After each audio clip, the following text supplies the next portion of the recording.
you see, then politics is also very tricky, yeah, because it's a game of interest, and it's people fighting fiercely, and it only happens once every 5 years.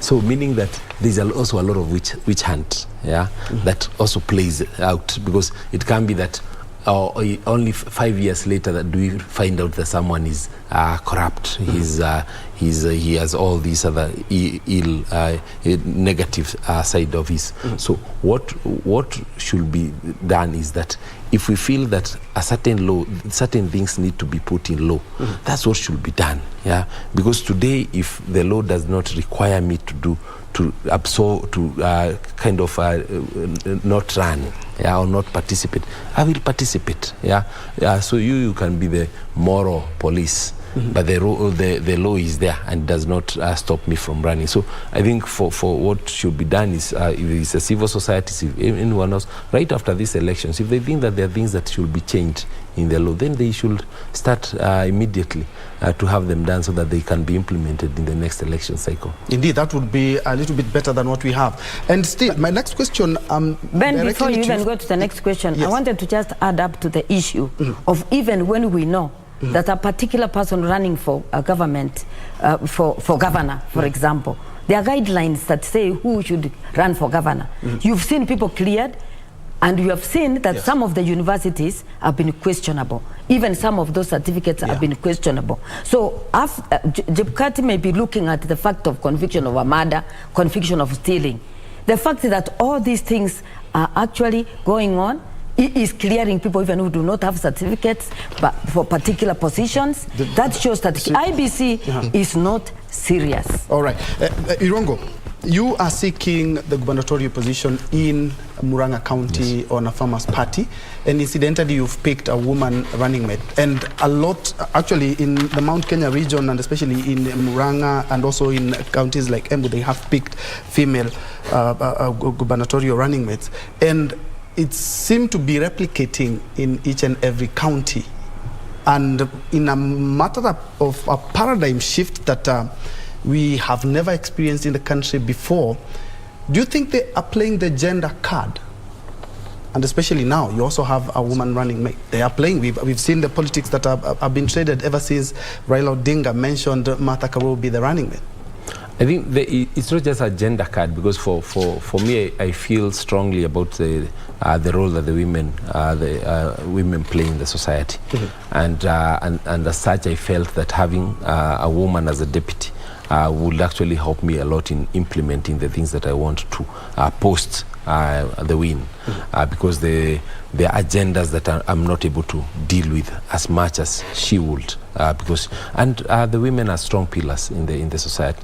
So that's why for me I picked a woman, and I was the first one to pick a woman. Let me make it very clear. And when I did, I also called on all the other contestants to consider picking a woman, so that even this thing that we keep talking about, the one that gender and all that, I think we need to speak from to try do something from our own individual capacities before we expect the narrative to flow nationally.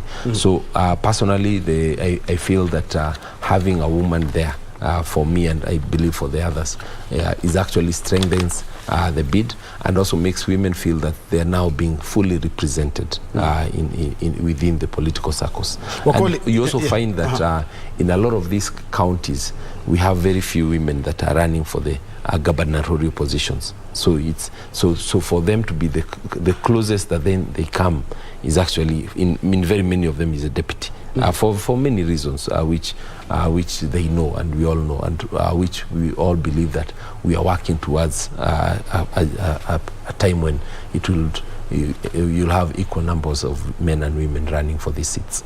Wakoli, you can dig in as well, because in the last election, the gender card was not so prominent as it is now.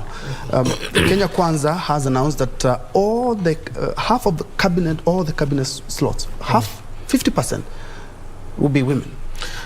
We saw Azimio. I feel the political players are coming to the realization that women are key pillars in our democracy, and Kenyan democracy is coming of age. we have come a long way in terms of gender equality, gender, promoting of women in our leadership spheres. And I feel at this time now, everybody's feeling that for them to get, democracy is all about numbers, but it's also about the allocation of resources, who gets what, when, and how. Yes. And women have been greatest voters. When I was contesting for a parliamentary seat, you could go somewhere and people tell you, when you talk to women, they will listen and they will vote for you. These young people don't have ideas. They will eat your money, they will not vote for you. That's the narrative. Eh? But women have been considered to be one of the key pillars in our democracy, and every player is now looking at women as a people who can sit on the table and be part of decision-making processes. And having said that, I just want to make a comment on what Wakili talked about in terms of integrity and all the things that are going around. What I could ask is just IBC to play its role, because Wakili, unlike maybe me and you, knows very well that there's a presumption of innocence till you are found guilty. Yes. So IBC cannot act on rumors, on innuendos that you have said Wakoli is a criminal, Wakoli is a thief, so IBC should ban me from vying because Irungu has said Wakoli is a thief. There must be a process, and that process should be exploited to the fullest to make sure or to determine whether what Irungu has talked about Wakoli is true, or Irungu is just malicious about Bernard Wakoli as a person. Right. So we leave it at that point, let IBC do its work, and let other arms of government, judiciary, investigative agencies, and others do their work. And what Kenyans are looking up to is expeditious processes of court processes. Because if a matter stays in court, takes like 5 years to be concluded. What do you expect IBC to do? Okay. Why can't these processes be concluded very fast, so that those people who are being assumed to be to be guilty, assumed to be guilty, can go on with their lives? Clear the name and go to the ballot. Yeah. Now, Madam Jem, you've worked with Martha Karua closely over the years in your field as an advocate of the High Court and also as a personal friend. And each and every side of the big coalitions, they are mentioning 50% of all the cabinet slots, and of course we have a running mate who's...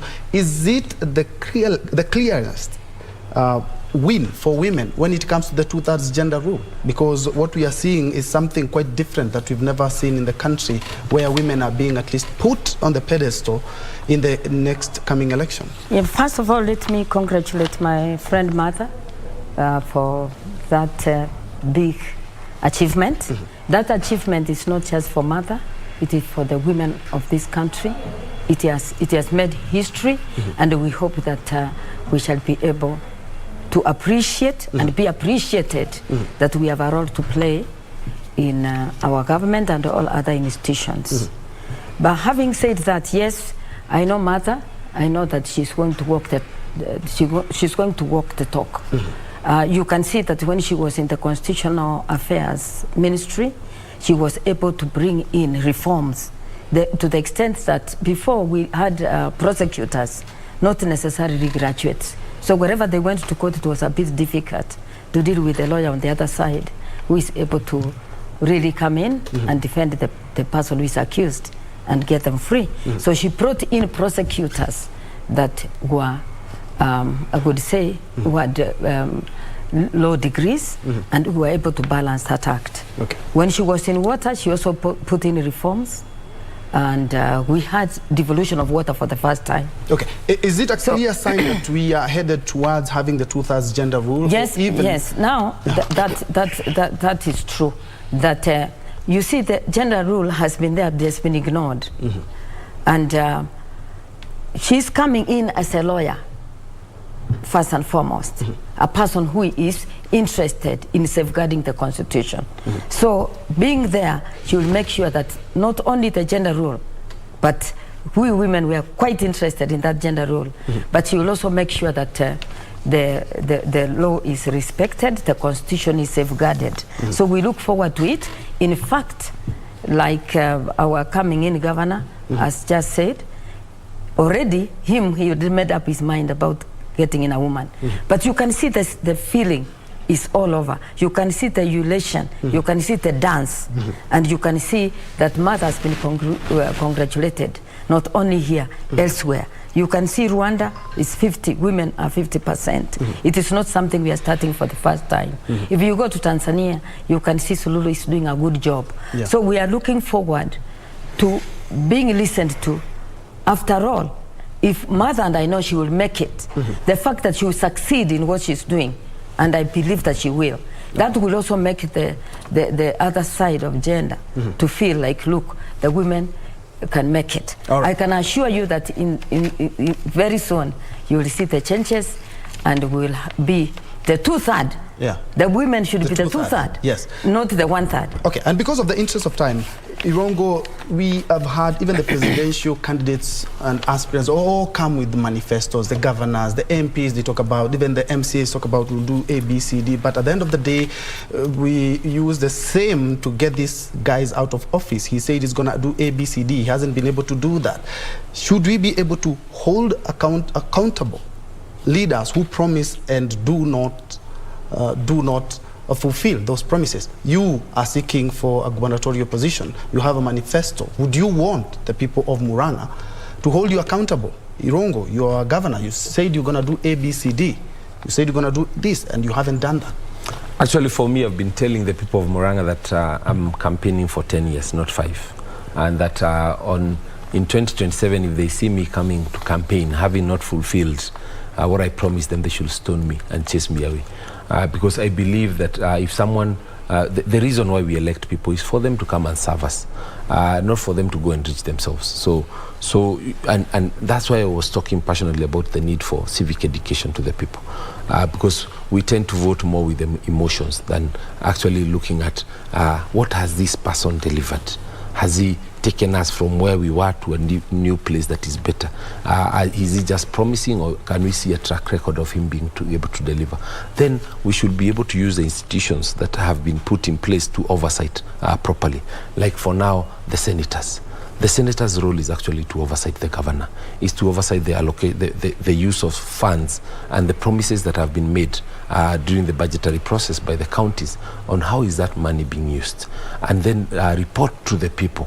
So the senator should be the one saying, by the way, this governor promised this, he didn't deliver. This one did this, and then the people should be able to be rational enough to listen to that voice of reason, and then make a determination based on actually what their interests are. But what you find is that we've been pushing this narrative of suit, vote for party, but not vote for individuals. So if we're in the same party with the Wakili here, and I'm the senator, she's the governor, and she does not deliver, she will come and tell me, here is kitu kidogo for you, nyamazia kanyagia hii story. So I won't talk about it. So it's the leaders also that we have to push to ensure that even they actually play the role, the rightful role as per the constitution, for the people to benefit. Okoli, you are governance experts. How can we ensure that Kenyans get value for their money? Because even if we decide to look at the Jubilee government, the promises that they made in the first term, some were not fulfilled, like the education and stadiums, laptops. So many were not fulfilled in the first term.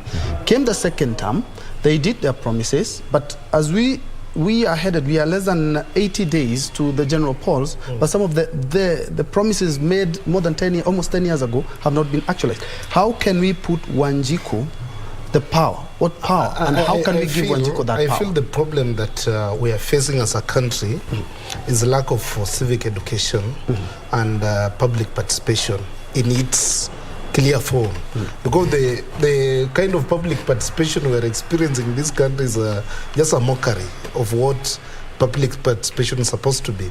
A governor will call a few people with some few papers, then they sign, they get reimbursed, and that's public participation. It should be public participation and civic engagement on what if a politician comes to you and tell you, this is what I'm going to do, let this politician talk about the process. Let us keep on asking the question of how. How are you going to reach at that process? If I'm going to build this stadium, where are the resources? How are you going to build that stadium? If a politician comes and tells you, I'll be giving you 6,000 every month, where is the money going to be found? You know, we should be able to ask these questions of how and why. Why are you telling us about this? But if Kenyans feel so comfortable, they are in their comfort zone, that a politician will wake up today, come up with a well-documented manifesto. And for your information, these manifestos are just duplicated. For example, let me just give example of the current formations. Azimio will do their manifesto, then Kenya Kwanza will look at what the Azimio has done, copy paste a few things, change languages, and bring to you. It's like political parties manifestos. These things are almost the same. The political parties' constitutions, they are the same. Every party is talking about democracy. We are Democrats, we are Democrats, but in practice they don't do what they mean. So unless Kenyans, and I strongly feel that the civil society, instead of championing things that cannot be achieved, why can they focus on providing civic education to the electorate, to hold leaders accountable for their words, to hold them accountable for their actions, to hold them accountable for their promises, based on the documents that they have. Let those manifestos be translated in all languages. If you're going to talk to my people in Western, why can't you translate those manifestos in Kiluya so that people can read and understand? Why can't you translate them in Kiswahili so that people can read and understand? How many Wanjikus have gone to school and can read English and even just accessing those manifestos? So there's a lot of challenges that we face, which makes us as Kenyans or electorates fail to hold the leaders accountable for what they promise us. Yeah, and you can take us to the break, touching on the same, because Kenyans want value for their money. And as these two good gentlemen have talked about, there's a very, very minimal civic education, if any. Kenyans don't even know what they're supposed to hold the leaders accountable for. Is that something that we should do as a country? Yes, I agree absolutely that there is a lot of civic education that is needed in this country. You'll find that even the issue of voting, the electorate don't understand how important and how powerful the vote they are holding means to them. That's the only way that we can change Kenya to be a better place. And again, Ben, I was saying that, look, you find that people who have actually really messed up, who have even been convicted, go back to the electorate and they are voted in. Mine would be to persuade the electorate to know that, look, the fact that you are being given 200 bob, 500 bob for today, it doesn't make a better tomorrow. So that as they are going to do the voting, they should then understand that this person, we don't want them. The power of the vote means that if you don't vote for that person cannot win. But if you vote for them, you have 5 years to wait again for the next time to be able to vote. Okay. So we really, really cry to the electorate to be able to stand up strongly and be counted. And also to ask again the IEBC that even if it means cleaning up those who have been convicted, the Riot Act will be able to spell what happens tomorrow. Let's start by clearing those that we know. Then we can deal with those who are being investigated. Okay. But and actually, people should know that county assembly do hold public participation, but I have been to several, but you see the numbers. That's where you know that a lot of Kenyans do not know what they should hold their leaders accountable for. But let's take that break, but we'll be right back. We wind up on Matters Politics.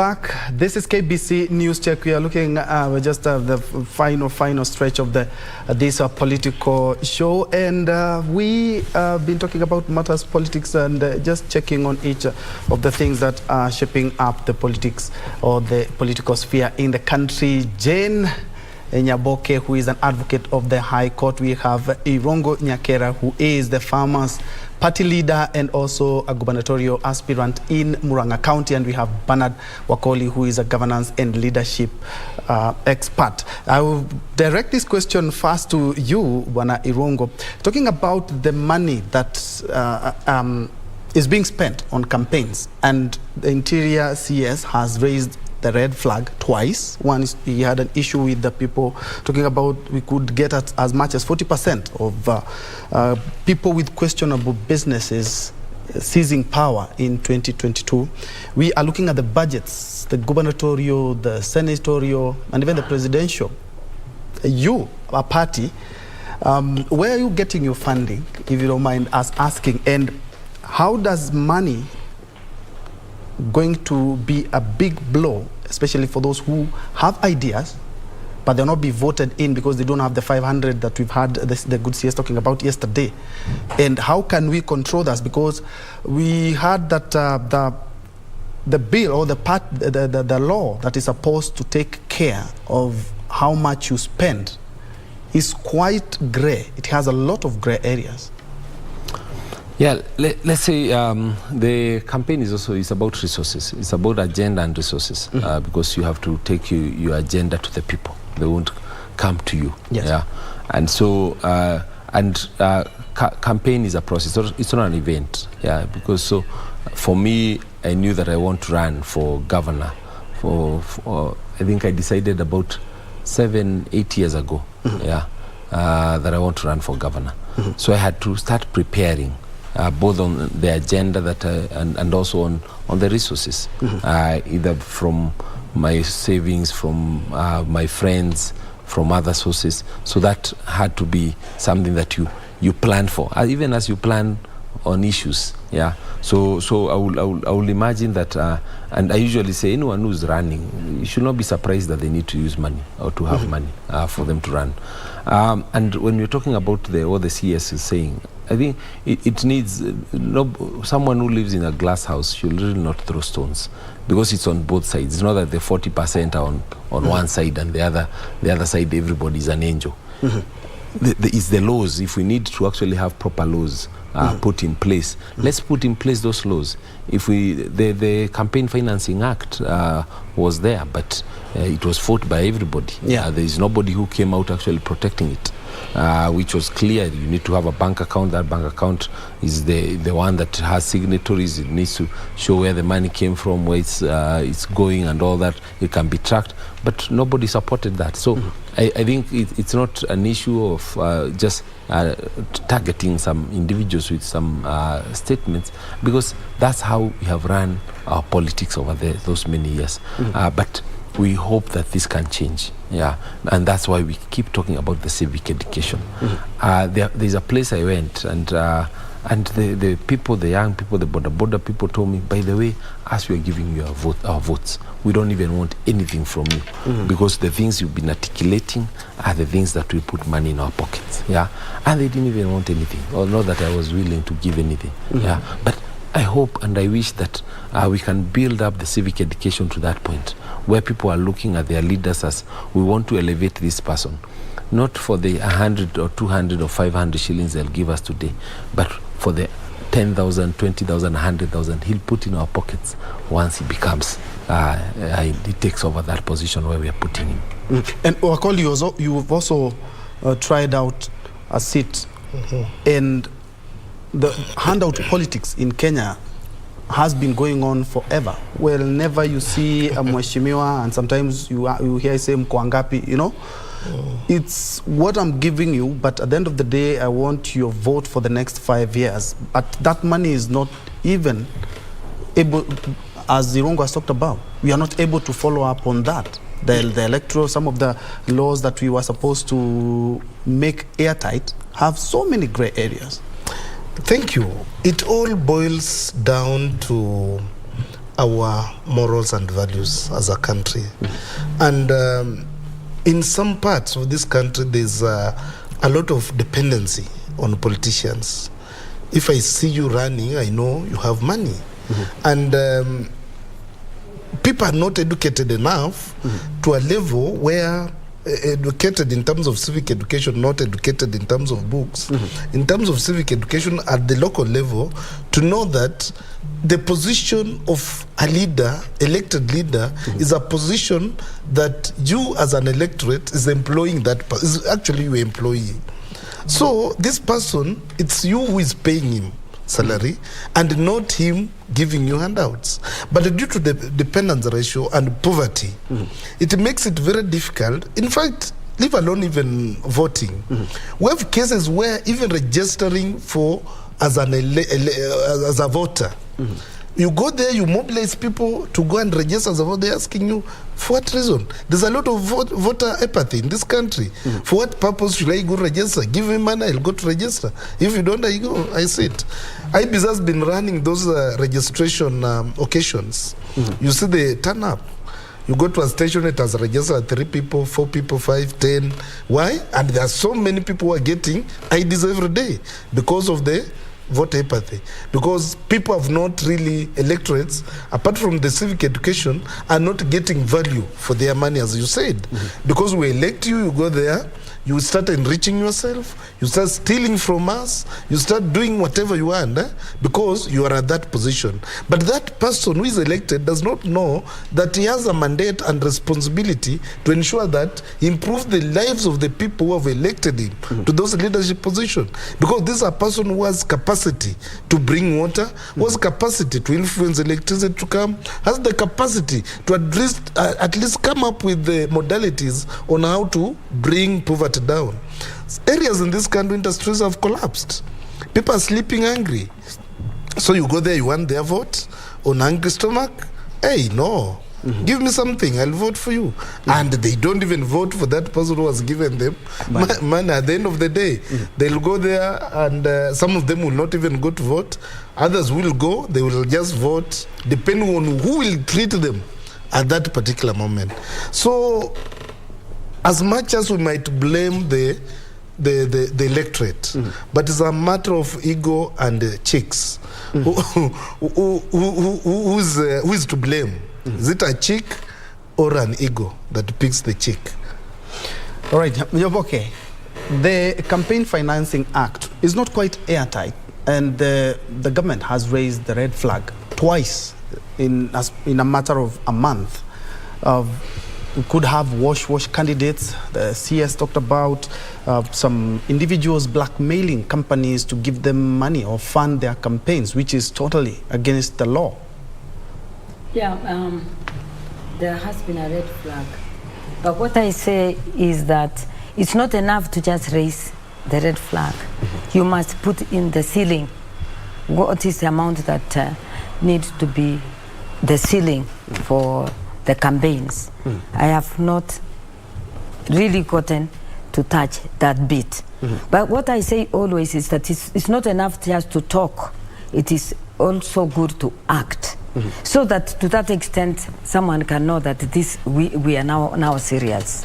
Ben, I have stood for elections.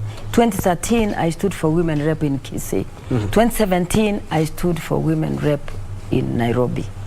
I do agree with Mheshimiwa Wakwoli that the issue of handout is a really big problem, to the extent that the electorate, the aspirants, are enslaved to it.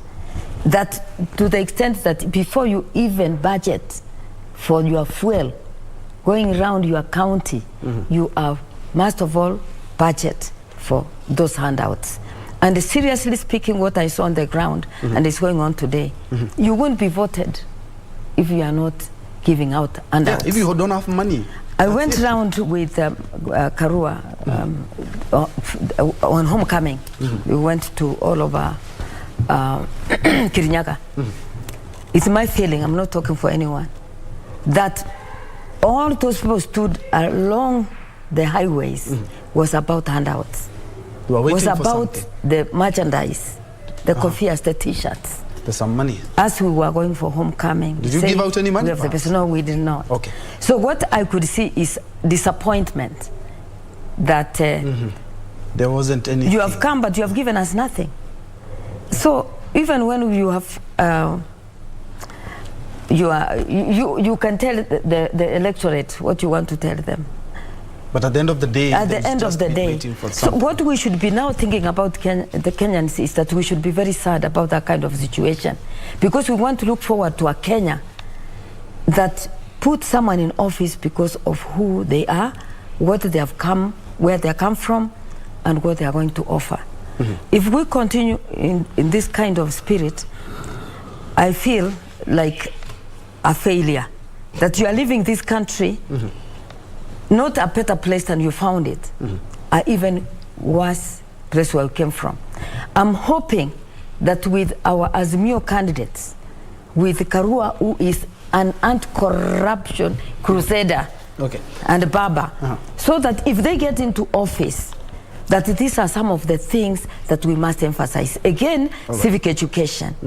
Again, nationalism.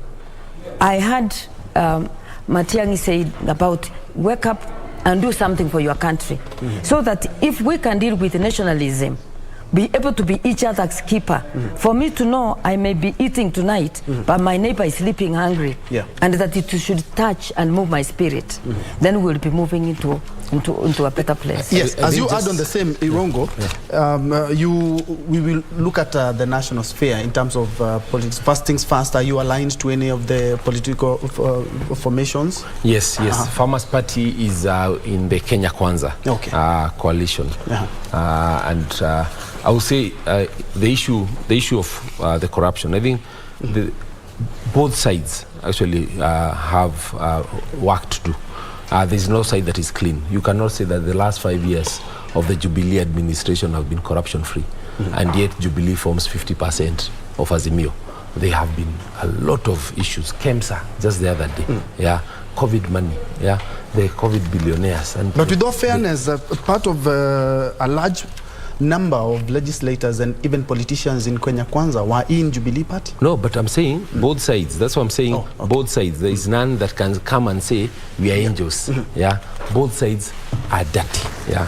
Both sides need to actually work on the corruption issues. We cannot say that if this one comes in, they will be now clean, that we are done. No, there isn't. You can talk about Mother herself as an individual, but the rest of the lineup is corrupt. People. Let me disagree. I'm sorry to disagree. Let's make this more lively. You cannot, but you cannot tell me I've not been in government. I'm waiting to take over government. And you tell me that I've been corrupt when you do not have that evidence to say so. Two, we are talking about KEPSA. We know who was in government when KEPSA was going on. A lot of people who we could and seriously, Ben, those people they are running for offices. The KEPSA millionaires. That is the they are running, and that's where we are saying. That's why we are saying that some of these people, obviously, if you have been called upon, you have eaten COVID money. People have even been dying. Your name is known. You have been questioned in our presence, the glare of Kenyans. And then you say, let's wait for your conviction, when obviously your name is already tainted. All right. If you look at the Azimio neck, yes.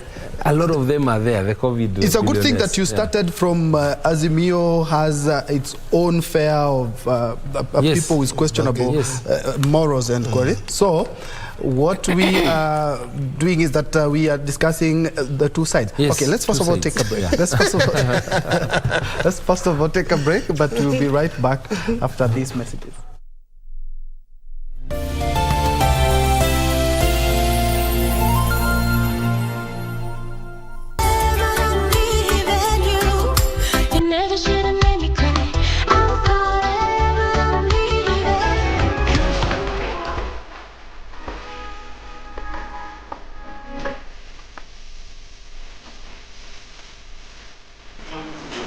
It shows on my face, evidence is right here.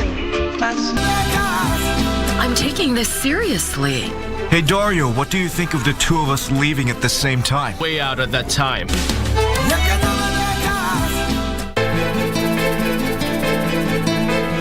Huu upuuzi unaoendelea nao na mke wangu ukome. Tena ukome kabisa au utakuja kuzama. Mimi ni mvuvi bwana. Zari, haya ndo mambo mimi nilikuwa sitaki. Wakati wote nitakuja kumwona mwanangu, nitakuja bila pingamizi. Pili, mimi hapa sitoki. Wewe na ule mzee Kongo mlijuana wapi? Zari, unafaa uelewe kuwa huyu mtoto ni wa Kate. Hata ukienda wapi bado atakufuata. Alikuja hapa yeye mwenyewe, sio nyinyi mliomleta.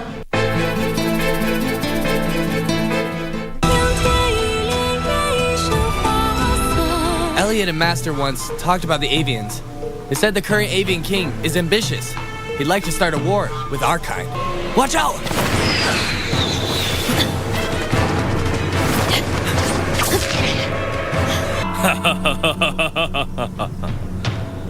Good job. We tracked them all the way here, expecting to catch a few for questions. Someday he's going to rebel and cause trouble. We've got Mars. No need to worry. Prince, my apologies. Get lost.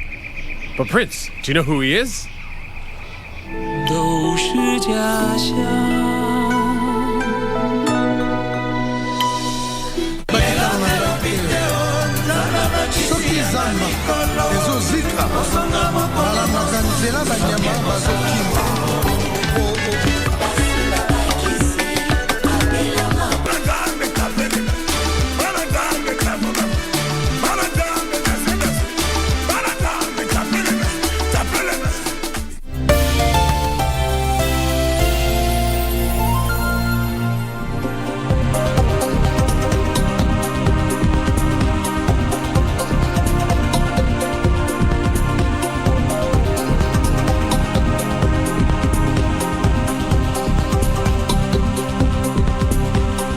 Welcome back to News Check, and now we are on the final stages of this show, and allow me to give each of my panelists a minute each.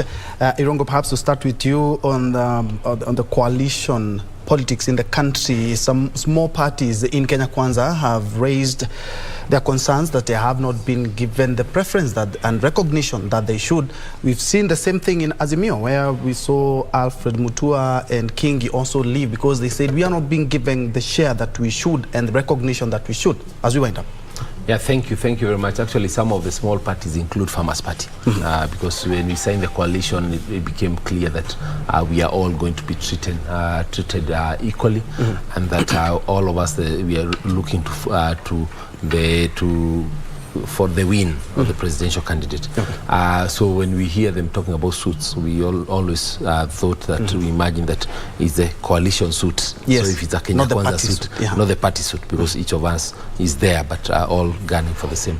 So in fact, yesterday I raised a complaint because we were at a rally in Murang'a where the deputy, our deputy, who is Gashagwa, was rallying the people there to vote for Wood, and we are there. So when I got to speak, I was called on to speak, and I said, I'm with Farmers Party, but we're all in Kenya Kwanza.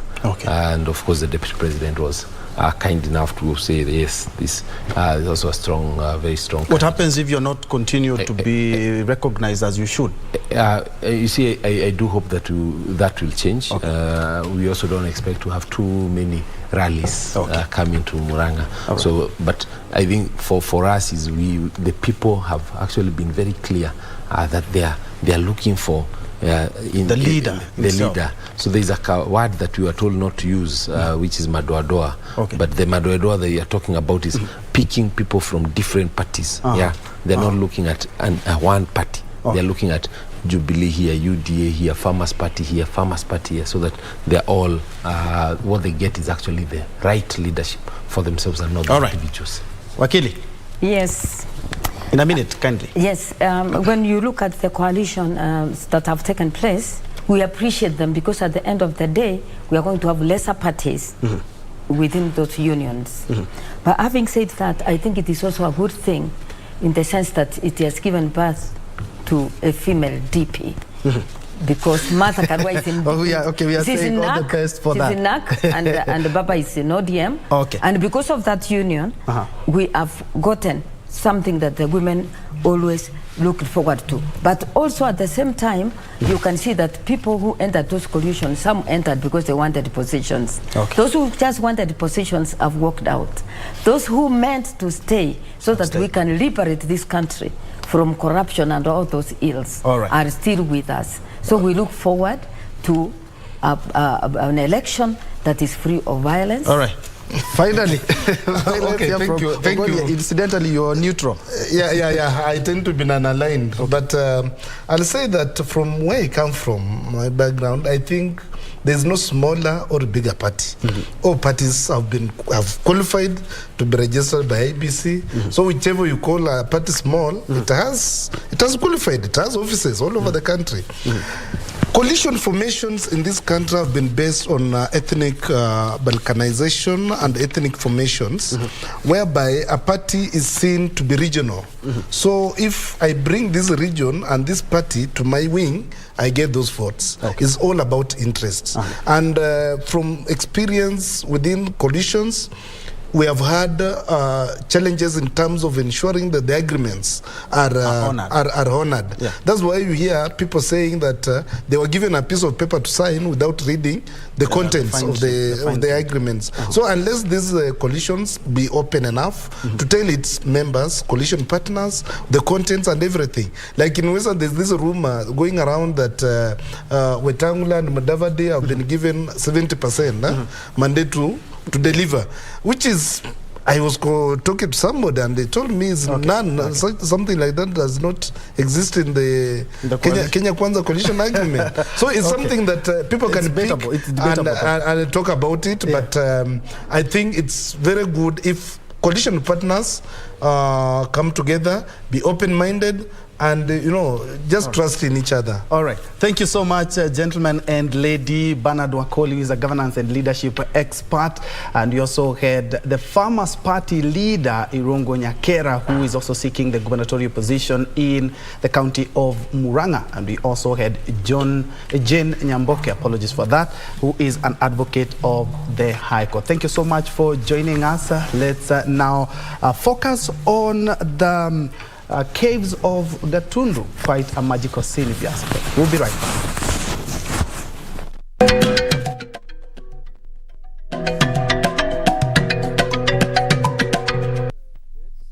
The historical holy caves situated in Kimunyu village have been famous among Christians from different denominations who stream here in droves to pray and fast.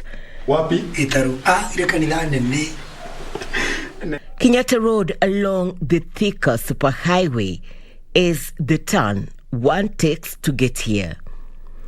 Mau Mau fighters are said to have used the caves as a hideout from the colonial forces during the struggle for independence. After Kenya attained independence, the caves were converted to a holy place by village elders. At least 1,000 Christian faithful visit the shrine monthly. Ilianza kuombeo kama muda wa miaka 35. Na tangu hizi siku hiyo Wakristiano bado wanaendelea kuombea huko.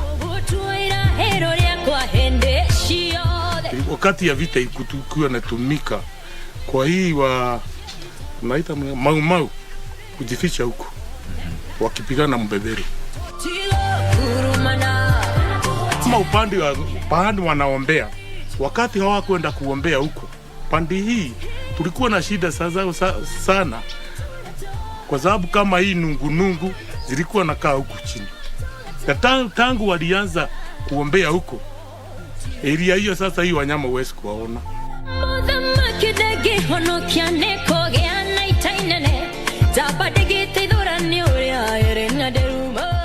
While on a visit, you enjoy the picturesque view of indigenous plantation, waterfall, and coffee plantation beneath the Tiririka River.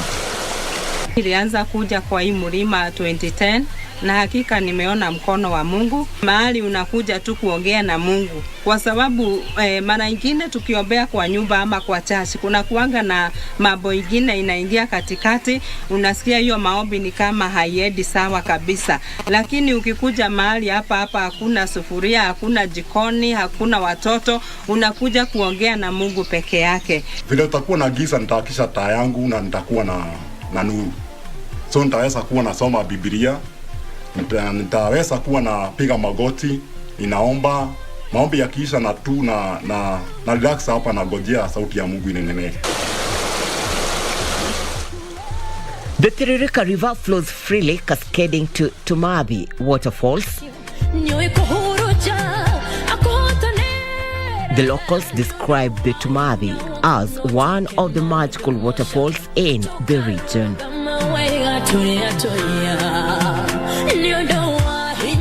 And as Christians celebrate the Lent period, Kimonyo village would be appropriate for those who look up for tranquility and ample time with their Creator. Irene Mchuma Odim, magical scenes in the county of Kiambu.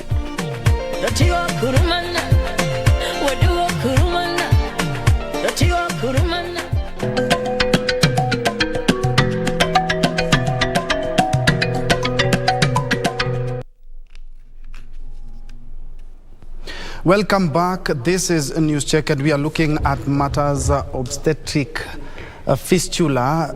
Over 3,000, and just an estimate, 3,000 women are affected by this condition, but only 7.5% get the treatment and the therapy that they should. Well, yesterday we were commemorating World International Obstetric Day, Obstetric Fistula Day, and a clarion call was to end it. But where are we as a country? I'm now joined by Sharon Korir, who is the founder of Fistula Foundation. Karibu sana. Asante. In a nutshell, what exactly do you do at Fistula Foundation? Thank you so much for the invite. Karibu. And yes, I have a foundation, Save a Woman, Fistula Foundation. And our foundation is basically a beacon of hope for women and girls who are leaking urine and feces as a result of childbirth, as a result of early marriages, as a result of FGM, and even defilement or rape. Yeah, but we really emphasize on obstetric fistula because it's more prone. Most women who give birth are the ones who are prone to fistula. And yeah, so what we do, we give psychosocial support from our survivor's point of view, because I had fistula, I understand what these women are going through. And yeah, we try and, work with them and just share, because the whole experience is very traumatic. Yeah, and then there's a lot of stigma associated with the condition as well. Then apart from that, also from a lawyer's point of view, because I am a lawyer, we're also looking at legislation, because you don't have a Fistula Act or any legislative policies pertaining fistula. So we are here to see whether if we can partner with the correct stakeholders, we can be able to move and do a Fistula Act. And then again, the Reproductive Health Bill, the Honorable Susan K. has championed, that is the Senate level, has no provision for fistula.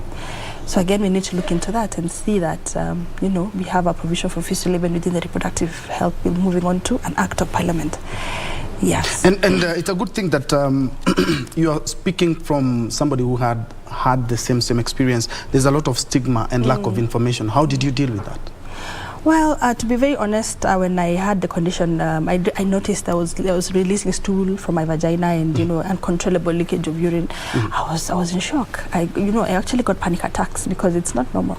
At some point, I thought I had gone crazy, like postnatal depression, like anxiety, lots of pressure, because initially I was in hospital for about 21 days. My son was admitted for 21 days. So there's so much when you have a small baby and when a baby is battling his life and all that. Then of course going back home and trying to develop his, breastfeed his immunity back is when I realized, what? I actually do have fistula. And I remember about 6 weeks after, I called my sister-in-law and I told her, this is it. And she's a nurse in Kenyatta. So she told me, check out, one of the media stations have advertisements going on camps that are ongoing. So I actually did check out, and I went and I was diagnosed with rectovaginal fistula, 4th degree tear. That's actually the worst form of fistula. Wow. Yeah. At least you live to tell this tale. Yes. Now, there's a lot of poverty in Kenya, and our health system is not the best, so to speak. But there is hope and treatment for these people. Where do they get help? And maybe can you give a quantifiable amount on how much one can spend? Just like we have kidneys, now we are doing transplants here in Kenya. Do we have enough or sufficient facilities to cater for these women?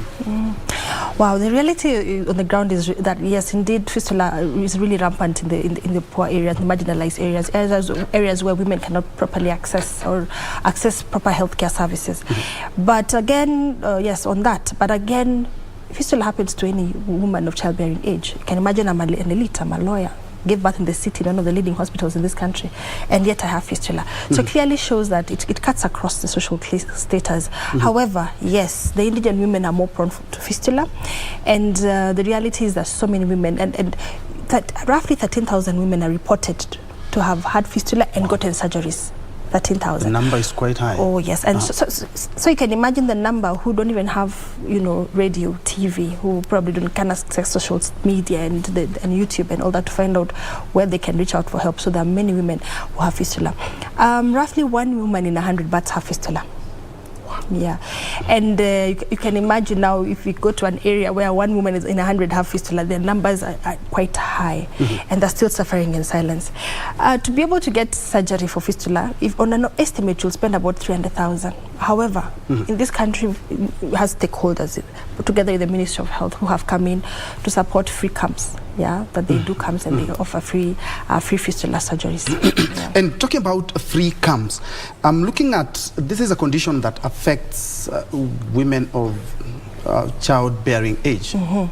And we have health institutions in each and every county. Can we have a blended system? I'm talking a practical example. A company like Elgon Kenya is blending fertilizer as opposed to the DAP here, NPK here, CAN here. They are blending fertilizer so that the farmer can benefit from all the macronutrients in a fertilizer. So question is, can we do the same thing in our maternal health care systems, where in every maternal hospital we have at least one in each county that will be able to cater for women in the 47 counties? Because I'm quite sure we do not have these centers in these 47 counties. The reality on the ground is that in this country we only have 5 fistula surgeons. And sadly, the gynecologists are not trained for fistula. Gynecologists are not trained to do fistula work. So you'll find that most of these gynecologists who are in the county hospitals are not good at it. They cannot even be able to detect a fistula after birth. So that's when you'll find that a woman living with fistula for 7 years, for 14, for 36, for 40, and the like. However, the government should come in to train. Yeah, provide training for the probably sponsor the training for the gynecologists from the fistula surgeons themselves, and ensure that they are disseminated in the county level. In every county hospital, we have a fistula surgeon. Immediately a woman delivers in a county hospital, they detect fistula, they do repair, so that in a way of curbing fistula, putting an end to fistula. And then again, there's an issue of creating awareness, because it's one thing again to know you even have fistula. I didn't know I had fistula. I've gone to law school, you can imagine, and I'm working right now, and here I am, I'm leaking urine and feces, no clue about fistula. How about the woman in the interior who has no clue, not going to school, who has no clue what they're going through? It's a bit tricky. So there's need to have fistula conversations like we are doing right now in the media from time to time, so that we normalize the condition, that we normalize cancer, and also have women come out boldly and say that they have the problem and be willing to get assistance, and the only assistance is corrective surgery. There's a perception that anyone leaking urine and feces uncontrollably has been bewitched. There's some issue of there's a problem. There's a lot of stigma around it. Yeah, what is it? Because anything affiliated to urine and feces is very sensitive. You're dirty, you're unkempt, you're poor in hygiene. I mean, so many things in the workplace. When anybody smelling you would wonder, don't you clean well? Don't you take a bath? But in the real sense, a person could be having fistula. Yeah. Yeah, and because of the interest of time, how can one reach out, and especially now that you are one of the advocates, and not only law, but you're advocating to ensure that women get help?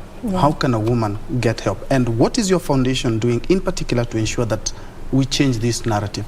Yeah, as a foundation, we are there to create awareness fistula. and we are also there very, very, very hand in hand and very, very, very in touch with women who are living and affected by fistula. There are women, yes, who are living with fistula right now and they need corrective surgery. However, there are those who've got corrective surgery, but still may not be in a position to go back to their normalcy because, one, the surgery was not successful, so they keep having, leaking urine and feces at the same time. Again, others even feel like there's failed surgeries because they're not able to get intimate with their spouses. The surgery was done that it was too intense as per the norm of the vagina. So there's need to keep talking about this issue and being able to encourage us as women to come out boldly and say that you have a problem. And even as you heal as well after surgery, there's also a need for psychosocial support. And then again, anybody in your space who's leaking urine and feces is not dirty or unkempt. Reach out to them and tell them they could be having a condition that can be treated through corrective surgery. You are a lawyer. As we wind up, what are you doing to ensure that we have policies or laws that will help all those women who are suffering each and every year? And again, how can a woman reach out to you in particular? Okay. So reaching out to me, please reach out to my social media pages, Sharon Korir on Facebook, Sharon Korir Fistula Champion on Twitter, Sharon Korir Fistula Champion on Instagram, and just DM me, do me a text on my social media pages, or as well they can reach out to KBC and you guys can give us feedback. And then also, as a lawyer, we are really in the process of seeking partnerships even with organizations that we can do a public interest litigation case, and we can see right on the ground which woman who's leaking urine and feces that need to be helped, because Article 43 of the Constitution is very clear on proper attainable standards of healthcare, and the reality is women are not getting that on the ground. So we need to really look at how we can be able to do this so that we can support our women. And then also, because I think because we're still in an election phase, when this is all done and we're back to this norm, we can still go back and readdress the bill that Honorable Susan Keika is championing on fistula, and see how we can be able to do a memo or amend on the same to ensure that we have our women represented, because we matter. Yes. All women living and affected by fistula matter. In 30 seconds, final words. Yes. Well, thank you. Well, thank you so much. In 30 seconds, I would like to appreciate all KBC for having me. It's a privilege. Secondly, we are having a first anniversary of Save a Woman Fistula Foundation at the Hill Park Hotel on Friday, the 27th, from 6 to 9 p.m. You're all welcome. For the online viewers, who watch our pages, we'll be having the links that are passed on virtual in our YouTube channel and also on Facebook and Instagram. Yeah, and any woman leaking urine and feces, there's hope. So share, tell somebody, reach out to us, get help, and life will go back to normalcy. Thank you. Thank you so much, Sharon Korir. Unfortunately, we are out of time, but sure we can get some more time. This is something that we need to discuss and ensure that women around Kenya and the region are able to be helped. Sharon Korir, thank you so much. She is championing the cause, and she actually has her own foundation, and kindly follow her up. And if you have somebody who has this issue, you know there is hope. Thank you so much. My name is Ben Troy Njue. Unfortunately, we are out of time, now giving rise to Kurunzi Mashinani and Tamrini. Thank you so much for watching. Let's continue this conversation on social media. And Carol Njoroge has been our sign language interpreter for this live show. Have a blessed afternoon. Yeah, thank you.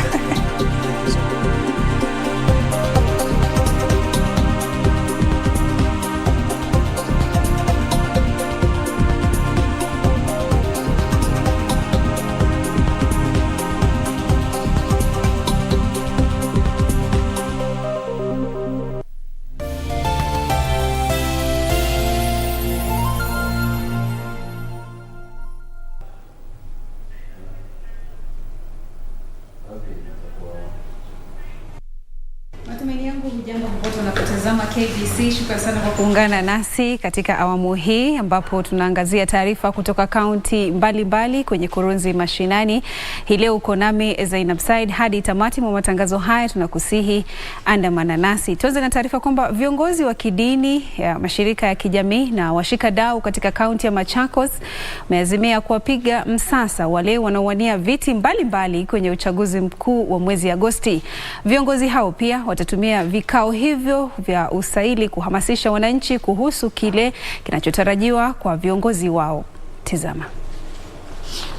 Viongozi hao chini ya mpango wa Mulika Initiative wakiongozwa na Daktari Edward Nzinga waliwajumulisha wananchi kuhusu matarajio yao kwa wananchi na mpango kuwasaili ili kuhakikisha waafu wao kwa viti wanavyowania. One thing that is happening in this debate, we are allowing wananchi to tell the leader what they think about them in regard to promises they made previously, especially sitting leaders. We are also giving the wananchi to bring up integrity issues. Mwenyekiti wa tawi la Machakos la Baraza la Makanisa humu nchini NCCK Edward Nzinga alisema uamuzi wa kuwapiga msasa waniadi ni kuhakikisha wanawajibika wananchi, kwani baadhi ya viongozi wana mazoea kuwadaa wananchi. We decided, why don't we now educate our children, not our children, actually our people, so that when these aspirants come to them, they know what they require from them. Because many times it is the politicians talking and the mwananchi listening. But this time around, as residents of Machakos County, would like the citizens to talk first so that the leaders listen. Naye naibu imamu wa Machakos Sheikh Hamed Ramadhan Musa aliwataka Wakenya waishi pamoja kwa amani wakati huu tunapoelekea kwenye uchaguzi mkuu. Frederick Muki, Kurunzi Mashinani. Shukrani sana Mwoki kwa taarifa hiyo. Mtazamaji, kumbuka taarifa hizi pia zinakujia moja kwa moja kwenye mitandao yetu ya kijamii Facebook, Twitter na YouTube. Katika lugha ya ishara ni Caroline Njoroge. Tusonge mbele ambapo wawaniaji nyadhifa za kisiasa pamoja na wafuasi wao wametakiwa kutenga muda wao kushughulikia maslahi ya wasiojimudu katika jamii. Kundi moja linalojiita Warembo na Kayole limesema Wakenya wanapaswa kujua kwamba kuna wenzao kadhaa wanaohitaji usaidizi.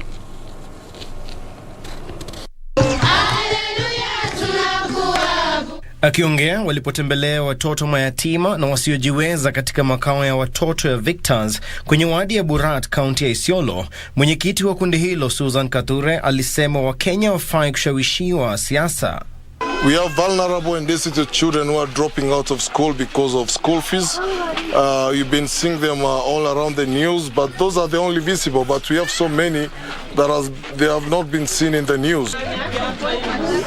Kathure na mwenyekiti mwenza Frida Makena walisema kundi hilo linataka viongozi wa kisiasa na wafuasi wao kuwashughulikia wasiojiweza katika jamii, hususan watoto na wakongwe. Sana naweza ongelea kuhusu education because as I can see wote ni wale wanafaa kuwa shule, most of them, na tunaomba kwa kunyenyekea sana kama mheshimiwa wetu tunatujua anaweza atasikia mahali hako haingililia intervene because he is a man of his promise.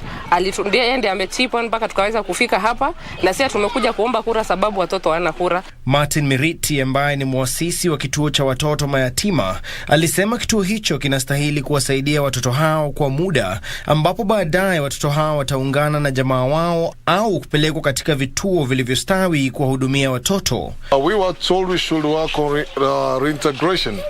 We tried to work on this, but it was a kind of a premature exit because the children were not transformed fully. This is leading to further child labor, early marriages, untimely pregnancies and all this. So we had some of the kids back in a worse condition that they moved than the condition they moved here from. Miriti alitoa wito kwa wahisani kuwasaidia watoto kupata makazi na elimu na jinsi ya kujimudu kimaisha ndiposa waweze kujitegemea katika siku za usoni. Bali na hayo, halmashauri ya utunzi wa mazingira NEMA imezindua kampeni ya siku 100 ya kusaka kampuni na taasisi zinazomimina uchafu kiholela na uchafuzi wa mazingira kote nchini. Wafanya biashara 7 huko Mombasa tayari wamenaswa kufuatia msako huo.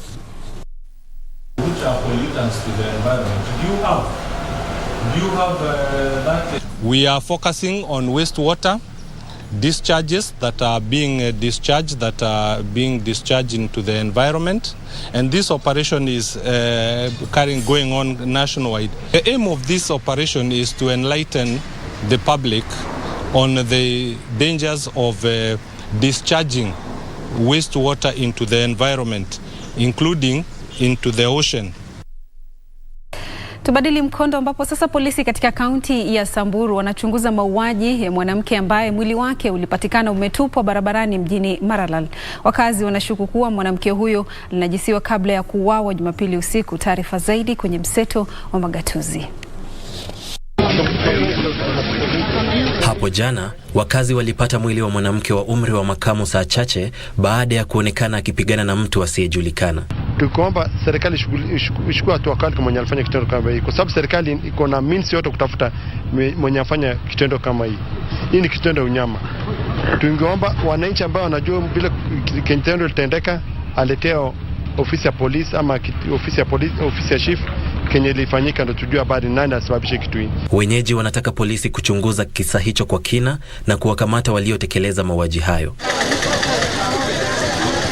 Wakati huo huo, gari moja la kampeni linaloaminika kuwa la mwakilishi wa wadi katika kaunti ya Nakuru linadaiwa kuwagonga watu wawili katika barabara kuu ya Nakuru Nairobi. Yenye imefanyika hapa, sijui kama mama alikuwa anajua light zake kwa barabara ama ni gari ilikuwa na shida. Tunaomba tusaidiwe sana. Tuwekewe flyover hapa, tumeishi miaka yote kulia tuwekewe flyover pale Kiratina. Ilikataa kuwekwa. Tumeishi kulia.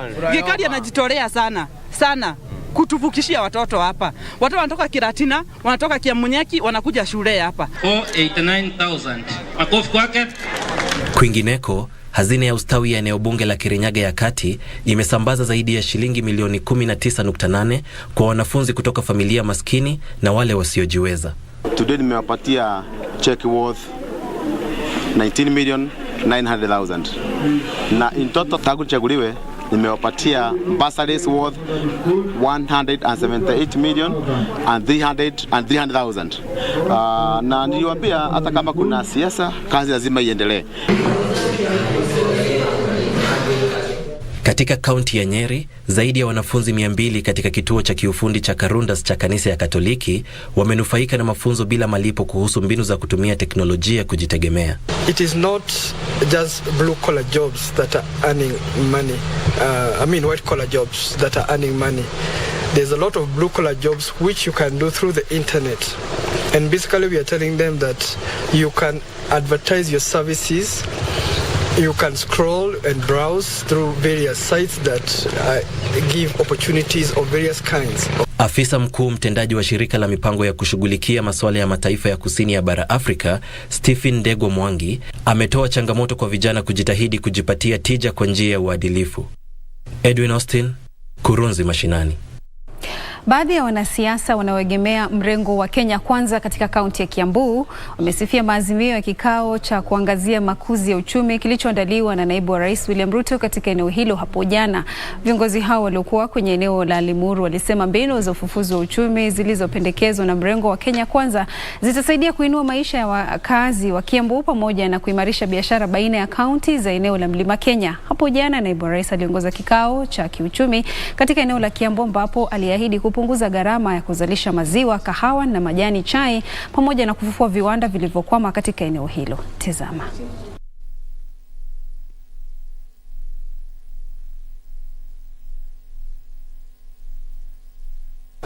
People who are importing milk here and people who are growing soya somewhere else, but we have not connected them as an economy. You find people who find it easier to trade with Uganda because they're nearer to them, as opposed to trading with someone in Nyeri because there's no... The economy is disjointed. That is a synergy we want to create, and that is the synergy we are talking about, and that is a synergy that is created by that economic forum.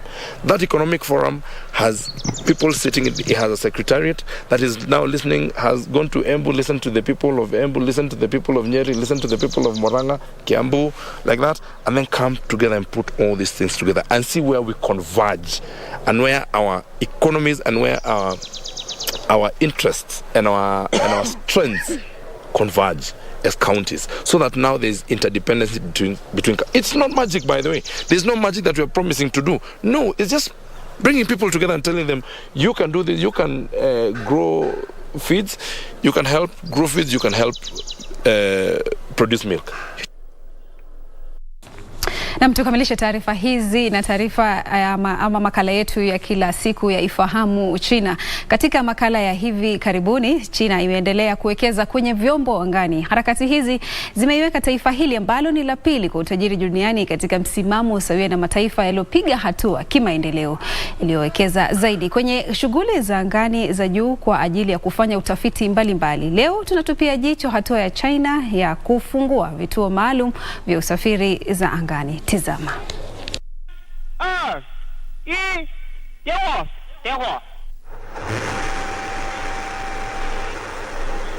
Hiki ni chombo cha safari za anga kitwacho Tianzhou ambacho kilirushwa kupeleka mahitaji kwenye kituo cha anga za juu ambacho ujenzi wake umepangwa kukamilika mwaka huu. Mataifa yaliyopiga hatua za kimaendeleo yanawekeza zaidi kwenye shughuli za anga za juu kwa ajili ya kufanya tafiti mbalimbali, ambapo nchi hizo zimefungua vituo maalum kwa ajili ya safari za anga. Katika miaka ya hivi karibuni, China nayo imezidisha kasi maradufu kwenye safari za anga, huku taifa hilo likijiimarisha zaidi kiuwekezaji katika shughuli za anga. Baadaye Tianzhou kilitia nanga kwenye kituo cha Tianhe na meli ya mizigo ya Tianzhou 3 kwenye anga za juu. Kwa mjibu wa shirika la anga ya juu la China CMSA, chombo cha Tianzhou 4 kilirushwa kwa kutumia roketi ya Long March 7 Y5 kutoka kwenye kituo cha kurushia vyombo vya anga ya juu cha Wenchang mkoani Hainan. Naibu kamanda wa mfumo wa vyombo vya anga za juu vya taasisi ya 5 ya utafiti chini ya shirika la sayansi na teknolojia la anga la China, Liu Zihui, anaeleza jinsi Tianzhou itakavyofanya kazi. Mwongozo huru wa masafa marefu utapatikana kupitia badiliko la obiti linaloendeshwa na injini ya ndege, ambayo itawezesha chombo cha anga cha mizigo cha Tianzhou kusonga kutoka kwenye mzunguko wa kilomita 200 kutoka ardhini hadi kwenye obiti ya kituo cha anga kilichoko kilomita 393. Zihui alisema chombo cha kubeba mizigo kitaingia kwenye awamu ya kujidhibiti chenyewe, ambapo itatia nanga kwenye moduli ya msingi. Hii ni baada ya kupita kwenye sehemu 4 za kutia nanga, zikiwemo kilomita 5, mita 400, mita 200 na mita 19 kutoka kituo cha anga za juu, ambapo mchakato wote unachukua saa 6:30. Chombo hicho kimebeba mahitaji yanayowatosheleza wanaanga kuishi angani kwa miezi 6, vipuri vya kituo cha anga na vifaa vya utafiti. Kuna zaidi ya sehemu 40 za uhifadhi kwenye chombo hicho kilichopakiwa na sampuli mbalimbali za majaribio, kama anavyoelezea Bwana Li. Kando na hilo, chombo hicho kinabeba baadhi ya vitu vya majaribio vilivyokusanywa kutoka kwa jamii na vyuo vikuu. Tangu mwaka wa 1992 China ilianza mpango wake wa anga ya juu kwa mkakati wa hatua 3. Hatua ya kwanza ilikuwa kutuma wanaanga angani na kurudi salama. Uzinduzi wa Shenzhou 5 mnamo mwaka wa 2003 na Shenzhou 6 mnamo mwaka wa 2005 ulitimiza lengo hilo. Hatua ya pili ilikuwa kujaribu teknolojia muhimu zinazohitajika kwa kituo cha anga cha kudumu, ikijumuisha shughuli za ziada za gari kutoa kwenye obiti na kuongeza mafuta kwenye mitambo ndani ya obiti. Awamu hii ilijumuisha kuzinduliwa kwa Tiangong 1, jukwaa la mpito la kujaribu teknolojia ya utoaji, na maabara ya anga ya Tiangong 2. Hatua ya tatu ni kuunda na kuendesha kituo cha anga cha juu chenye wafanyakazi wa kudumu, ambacho kitaashiria kiwango kipya cha teknolojia ya anga ya juu ya China. Mwaka huu China itakamilisha ujenzi kwenye obiti wa kituo chake cha anga. Imepanga hafla 6 ya uzinduzi, ikijumuisha uzinduzi wa moduli 2 za maabara, Mengtian na Wentian, vyombo viwili vya angani vya mizigo, Tianzhou 4 na Tianzhou 5, na safari 2 za wafanyikazi, Shenzhou 14 na Shenzhou 15. Na mtazamaji, mambo ni kama hayo na hayapatikani kwingine ila hapa tu ndani ya runinga ya kitaifa ya KBC Channel 1. Kufikia hapo sina la ziada. Niruhusu ni kuage. Katika lugha ya ishara amekuwa ni Caroline Joroge. Namuona Gladys Mungae anajiandaa kwenye mjadala wa Tamrini, kisha baadaye utakuwa unapata taarifa zetu za saa 7. Kwa hivyo usiende mbali, zidi kutazama KBC Channel 1 hadi wakati mwingine. Maasalam.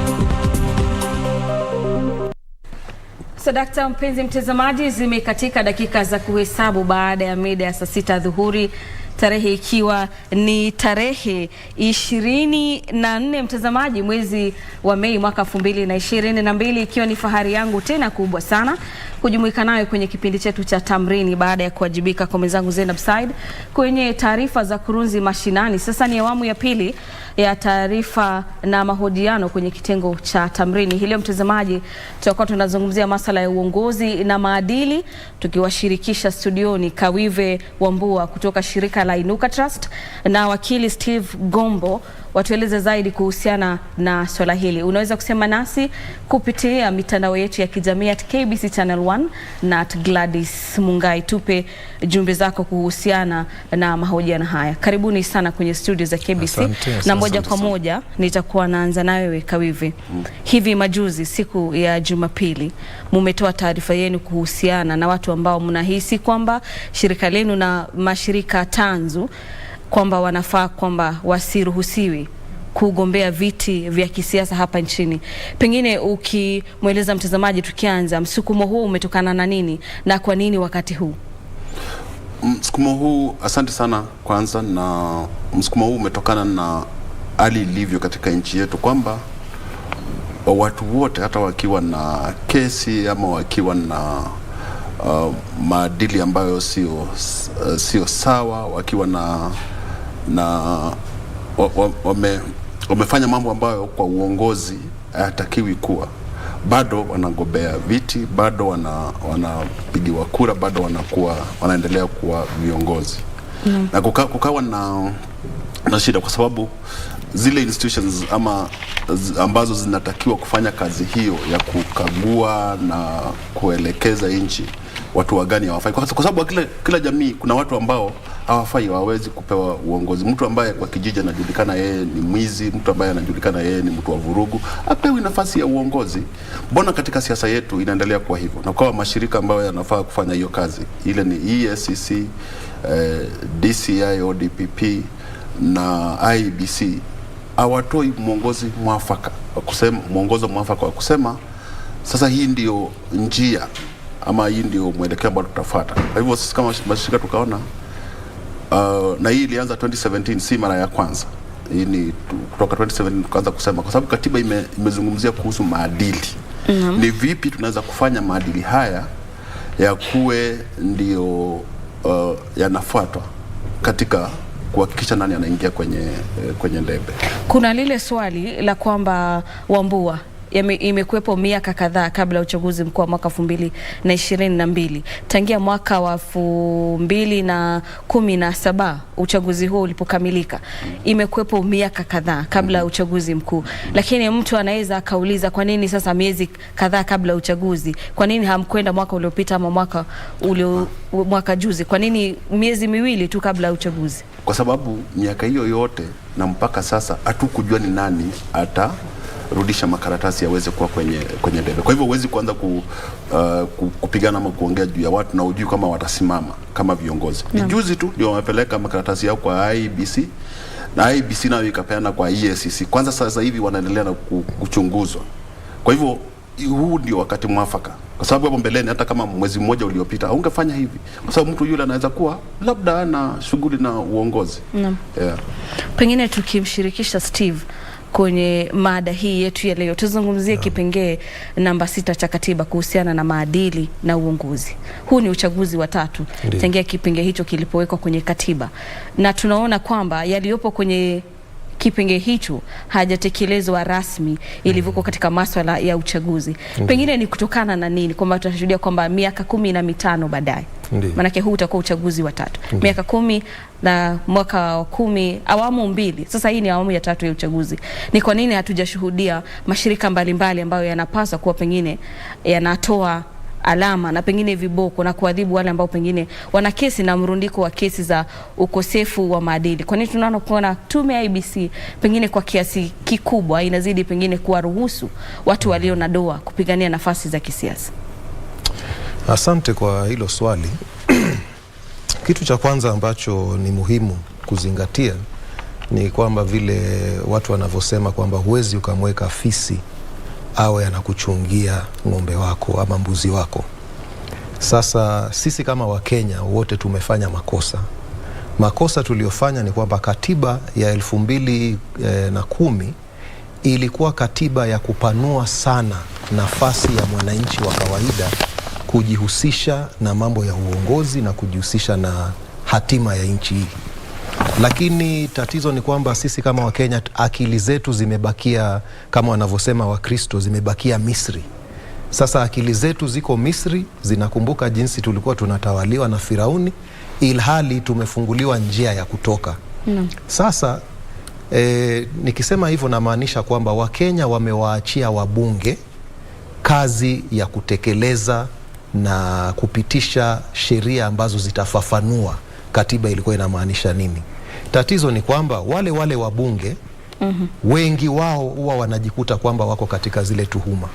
Kwa hivyo ni changamoto kwetu kama wananchi na kama wanaharakati, kama ndugu yangu hapa, kwamba tunapomaliza huu uchaguzi huu tusisubiri tena miaka 5, lakini tuanze kuchukua hatua ambazo katiba inaturuhusu kunyoosha mwelekeo wa hii nchi. Na mmoja wapo ni kupambana na hilo swala la chapter 6 la integrity. Ndugu yangu amesema walisubiri waone kwamba ni nani atasimama, lakini bado kuna nafasi ya kutangulia na kusema kwamba tunataka mahakama ihakikishe kwamba mtu ambaye ana tatizo 1, 2, 3, 4, 5 kabla hata tujue ni nani atasimama, lakini mtu wa aina hii anatakana asikubaliwe kuwasilisha makaratasi yake. Ngine hapo lazima pia tuseme jambo muhimu. In 2010 tukizungumza mambo ya katiba hii ilikuwa lazima iende kwa bunge, na wabunge waka insert section 2 ama vipenge viwili, 99(3) na 73(2). 73(2) ikasema kwamba mtu anafaa kuwa kwa uongozi kama akona maadili mazuri ama amechaguliwa katika uchaguzi ulio wa haki na usawa. Unajua hiyo kipengele ya haki na usawa ya uchaguzi haikuwa katiba ikitoka kwa committee of experts. Hii kipengele ya 99(3) ambayo inasema lazima mtu aweze kuexhaust ama kuenda kwa appeal mpaka kesi yake iishe, haikuwa kwenye katiba ikitoka kwa committee of experts. Iliwekwa kwenye bunge, ikapitishwa hivyo. Kunayo sheria inazungumza kuhusu maadili, Leadership and Integrity Act. Mpaka saa ile Leadership and Integrity Act haina nyama, haina nguvu ya kufanya lolote. Kwa nini? Zinapitishwa na bunge. Na nani wenye hizo tuhuma kama ndugu yangu anasema wale wabunge. Kwa hivyo tuko na situation kwamba sisi kama wananchi lazima sasa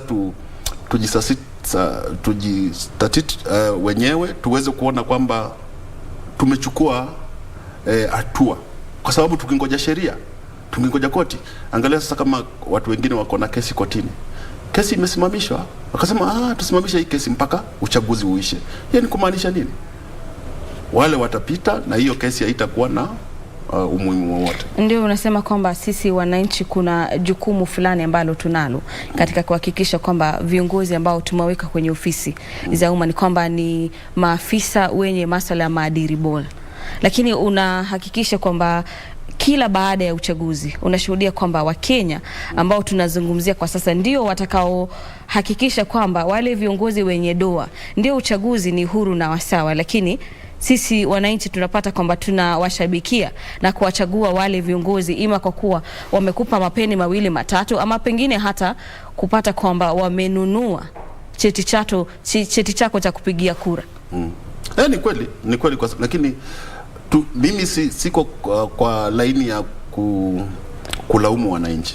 Lakini kama vuguvugu ama civil society organizations mna majukumu ya kuelimisha umma kwamba haki zako ni zipi, haki zako ni hizi, na kama wewe mpiga kura kama mwananchi, hatuwezi tukawa kila baada ya uchaguzi tunatoa lawama kwamba viongozi wetu hawafai. Kazi hizo zinafanywa na mashirika yasiyo ya kiserikali kama vile Uraia, Inuka na mengine, lakini tunasema kwamba hata wananchi wakiwa na huo ujuzi, lakini mtu akiletwa ama akipitishwa akuje kukampeni, kwanza kuna mambo matatu kwamba wananchi hawajawahi toka kwa ile kasumba ya kwamba kiongozi anafaa kunisaidia mimi.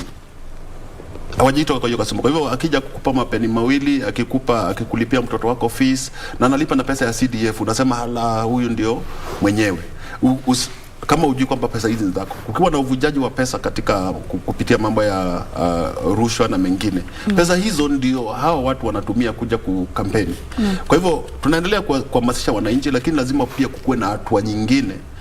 Wananchi wao waking'ang'ana na kutafuta viongozi walio na maadili mema, pia lazima kukuwe na hatua nyingine ya mashirika ambayo yamepewa nguvu, kwa sababu katiba imepea mashirika nguvu. Ile tunaona ni kwamba hayafanyi kazi hiyo. Kwa hivyo lazima tushinikize mashirika hayo yaweze kufanya kazi yake, kwa sababu kama mtu wako na kesi, ingawaje huko mbeleni akienda kotini itakuwa alikuwa innocent, lakini wakati ambao anaendelea na kesi afai kuwa katika uongozi. Hiyo itabidi pengine baadhi ya sheria kufanyiwa marekebisho, na pengine nikimshirikisha Steve kwenye swala hilo, wakili, tuzungumzie swala la mrundiko wa kesi mahakamani, haswa kuhusiana na masuala ya ufisadi. Kama anavyosema Wambua, ni kwamba ilivyoko katika sheria kwa sasa ni lazima mtu akaenda hadi katika mahakama ya upeo na kuhakikisha kwamba pengine mahakama ya upeo imekubaliana na mahakama zilizo chini yake kwamba haufai kuwa katika ofisi za umma. Pengine kutokana na kwamba kuna muda mwingi unaopotezwa katika mahakama katika kuamua kesi hizi, pengine ni jinsi gani ambavyo swala hili linaweza kutatuliwa ili pengine likajadiliwa na kutatuliwa kwa wakati ufao, isipatikane kwamba katika uchaguzi mkuu wa mwaka 2027 pengine kuna mtu ambaye pengine alikuwa ametolewa mamlakani, lakini kwa sababu hajakwenda katika mahakama ya upeo, bado kuna mwanya na tume ya IEBC inabidika kumpatia cheti cha kupigania uchaguzi. Kitu ambacho ningependekeza ama ningetoa kama maoni ni kwamba siku zote sheria ni kifaa ambacho kinatumikia wananchi, sio kwamba wananchi wanatumikia sheria. Na ukiangalia kwa mfano, kuna katiba bado ya 2010 ilileta mahakama za ardhi. Mahakama za ardhi zilipobuniwa na majaji wa kwanza walipoteuliwa, watu katika sekta ya judiciary walikuwa na mawazo kwamba zile mahakama zingekuwa na kazi kidogo, kwa hivyo wakateua majaji kidogo. Lakini kesi zilipoanza kuwasilishwa ikajulikana kwamba kumbe kesi nyingi zaidi ziko kwenye mahakama ya ardhi. Ikabidi hiyo mahakama ipanuliwe. Kwa hivyo hapo tunaona kwamba sheria inafanya nini? Inageuzwa ili itumikie wananchi. Vile vile tulipopitisha sheria mpya ya uchaguzi, kulikuwa na kipengele kiliwekwa kwamba kesi za uchaguzi lazima zimalizwe ndani ya miezi 6. Hicho ni kitu ambacho hakijawahi kutokea katika historia ya Kenya. Lakini tangu sheria hiyo ipitishwe, tumeona kwamba kesi zile kweli zimekuwa zinakimbizwa haraka, na Wakenya pia wameona, kwa mfano presidential petition, kesi ya uchaguzi wa rais pia inamalizwa katika kipindi cha ndani ya mwezi mmoja, kati ya siku 14 na siku 28.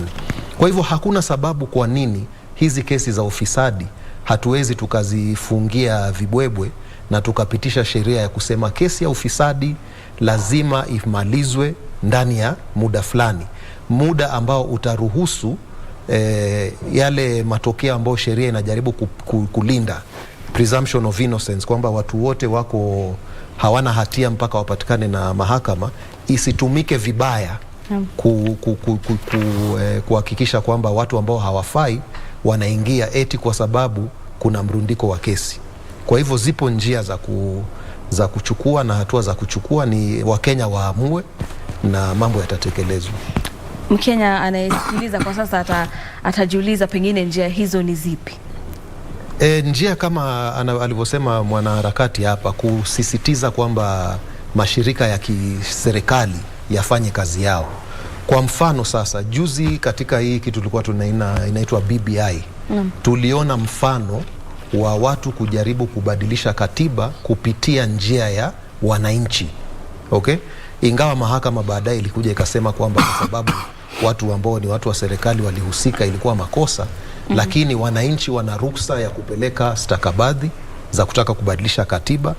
Wananchi wana ruhusa ya kupeleka stakabadhi, private members bills, katika bunge kusema kwamba tunataka sheria fulani ibadilishwe. Kwa hivyo kwa mfano hii sheria ya anti-corruption Hakuna sababu kwa nini wananchi hawawezi wakapendekeza kwa wabunge na pia kwa judiciary kwamba kuwe na hizo time limits, kwamba kesi yoyote ya corruption ama ya ufisadi ikianza lazima iishe ndani ya muda fulani. Hicho ni kitu ambacho kikipendekezwa na watu wengi wa kutosha, lazima kitapita na tutaona sasa hili tatizo limetuondokea. Wambua, kumekuwepo na vuta nikuvute baina ya tume ya uchaguzi nchini IBC na ofisi za DPP na EACC, kwamba pengine kesi DPP akisema kwamba ofisi yake inafaa tu kutoa wosia kwa tume ya IBC kwamba mtu fulani hapaswi kuruhusiwa kuwania viti vya kisiasa, lakini wakati mwingine unapata kwamba tume ya IBC pia inasema kwamba si wajibu wake. Upungufu wa sheria uwapi? Si upungufu aswa, naweza sema kwamba sheria iko na pande mbili.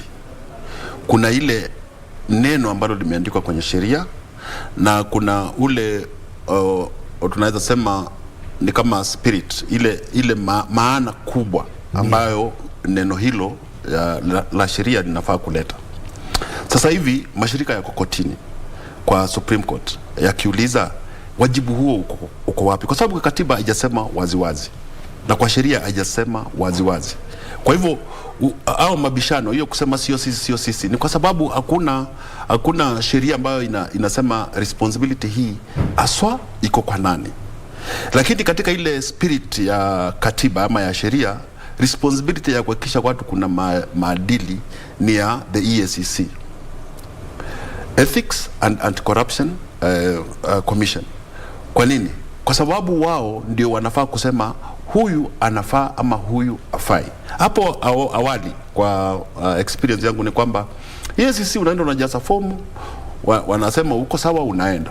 Kwa sababu ile sheria wanatumia ni kwamba koti haijakupata ukiwa na hatia. Unaona? Kwa hivyo pia wao inakuwa kwamba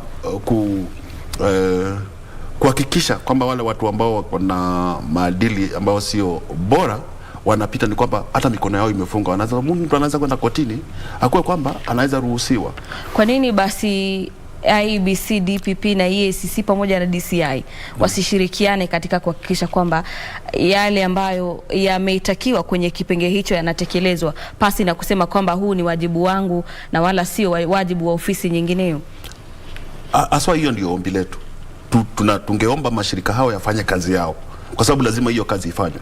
Lakini kwa maoni yetu ni kwamba hiyo kazi wanarushania hivi inakosa kufanya. Kwa hivyo maombi yetu ile kubwa sana ni kwamba mashirika hao yasaidie nchi, kwa sababu yameundwa ili yasaidie nchi. Wewe huwezi kufanya investigation, mimi siwezi kwenda kufanya uchunguzi ati huyu alifanya nini ama nini. Siwezi fungulia mtu kesi kotini, kwa sababu mimi sina hiyo nguvu na sijapewa hiyo nguvu kikatiba.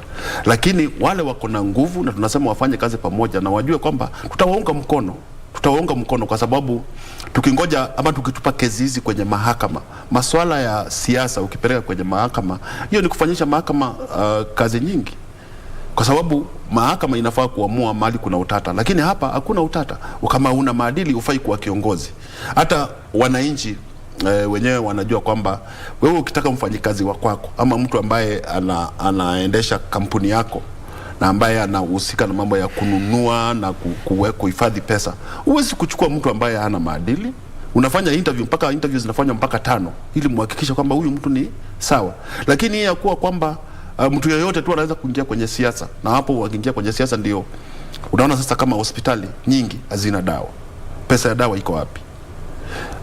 Ukikuta barabara nyingi si nzuri maeneo mengi, unakuta kwamba kuna shida ya elimu, watu kupata fees, hakuna kazi, hakuna nini.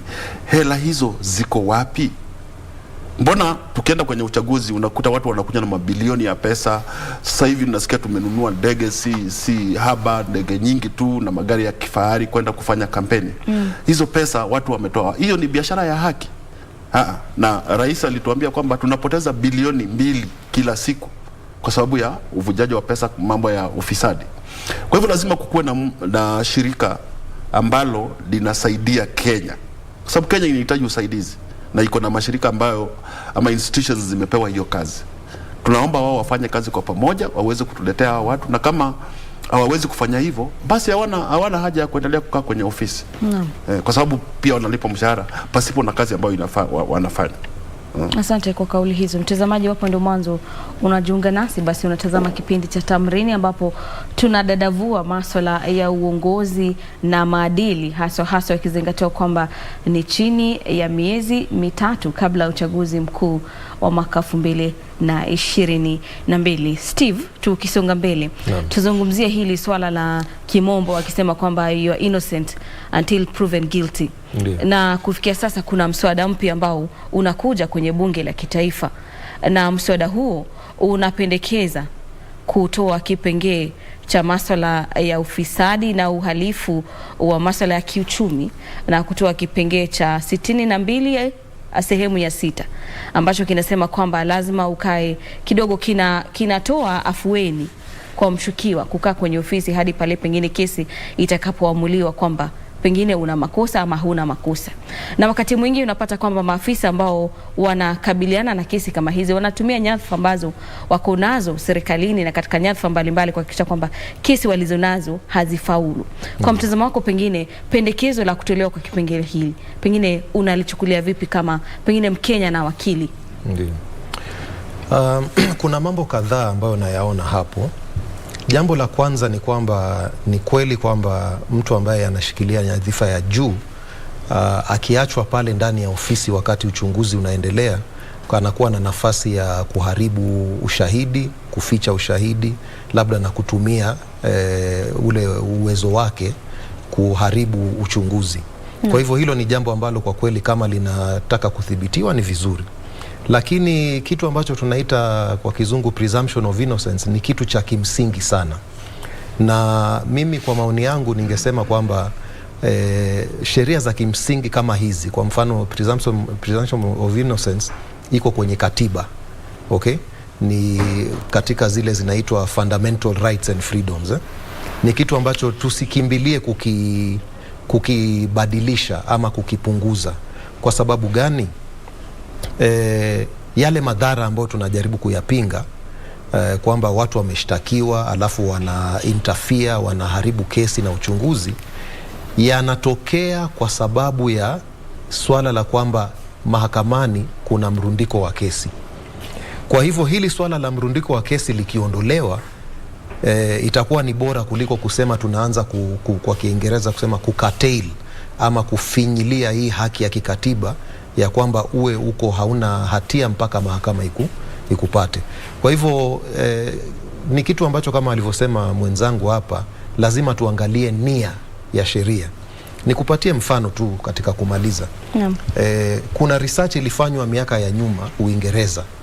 Research ambayo ilipata kwamba katika swali la police na security, walikuwa wanapatia polisi walikuwa wanapewa quota kwamba lazima ushike watu kadhaa kwa wiki, lazima upate wahalifu kadhaa.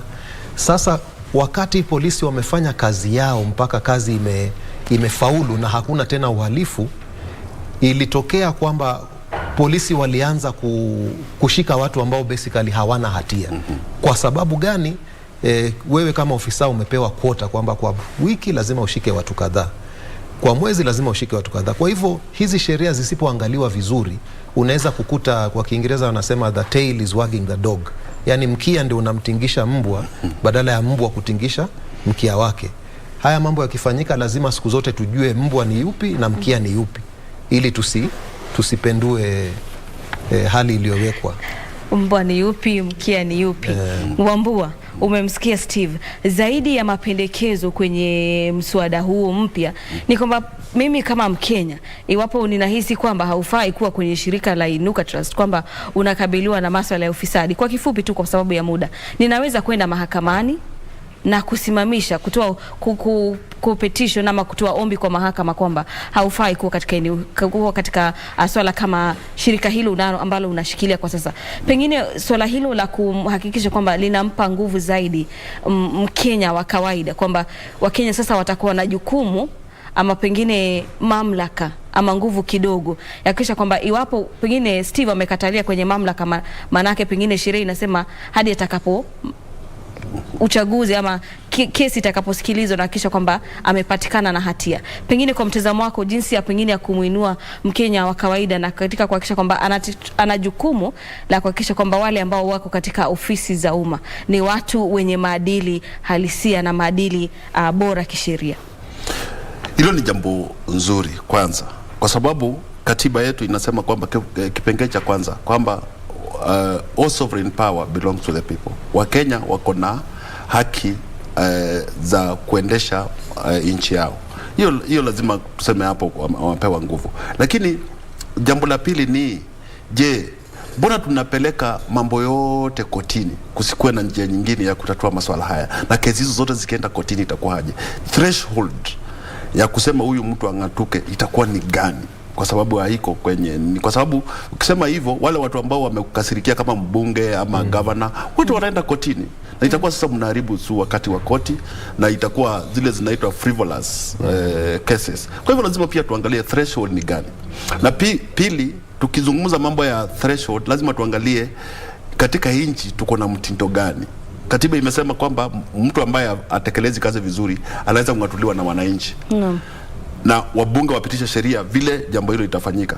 Walipopitisha sheria, walikapitisha kwa njia kwamba uwezi kumng'atua kwa sababu lazima ungojee miaka 2, lazima uchukue 2/3 of the constituency watie sahihi, na lazima uwezi kumtoa mwaka wa mwisho. Kwa hivyo inakuwa ile purpose inaisha kwa sababu hakuna njia hiyo inaweza fanyika. Kwa hivyo kuna hatari kwa sababu ile sheria itapitishwa na wabunge, na pia tunaweza rundika kesi nyingi kotini zianze kuharibu utenda kazi. Naam, ni mjadala mpevu na hoja nzito hapo kutoka kwa wageni wangu studioni kuhusiana na mada ya maadili na uongozi. Nafikiri kwamba tutakuwa tunaendeleza mjadala huu wakati mwingine. Itabidi tukome hapo kwa sababu ya muda. Mtazamaji, mimi naitwa Gladys Mungai.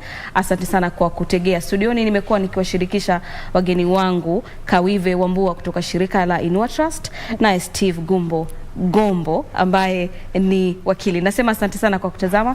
Naondoka sasa na kuacha mikononi mwa kitengo cha Lunchtime News. Endelea kutazama.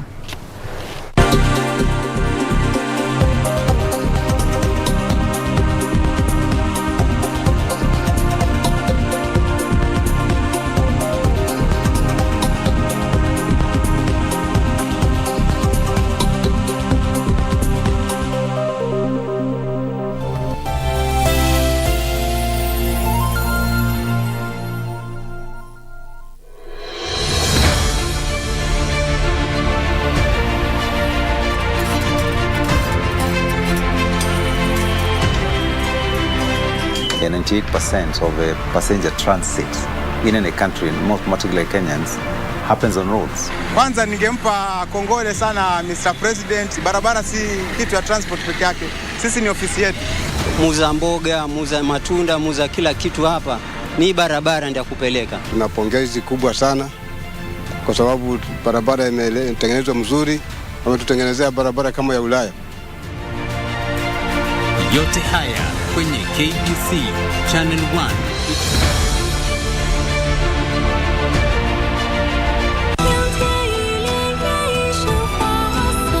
Elliot and Master once talked about the avians. They said the current avian king is ambitious. He'd like to start a war with our kind. Watch out!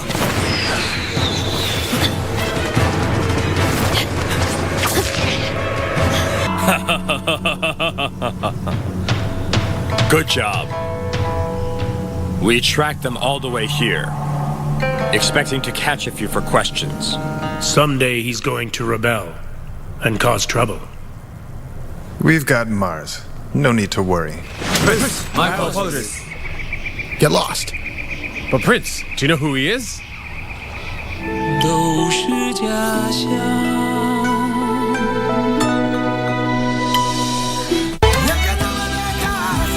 I'm taking this seriously. Hey Dario, what do you think of the two of us leaving at the same time? They're way out at that time.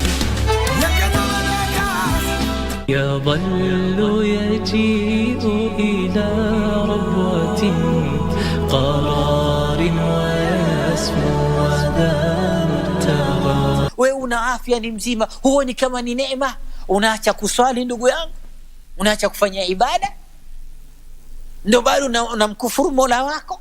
una maasi Mola wako usiku na mchana, unafanya madhambi usiku na mchana, na Mungu akakupatia neema.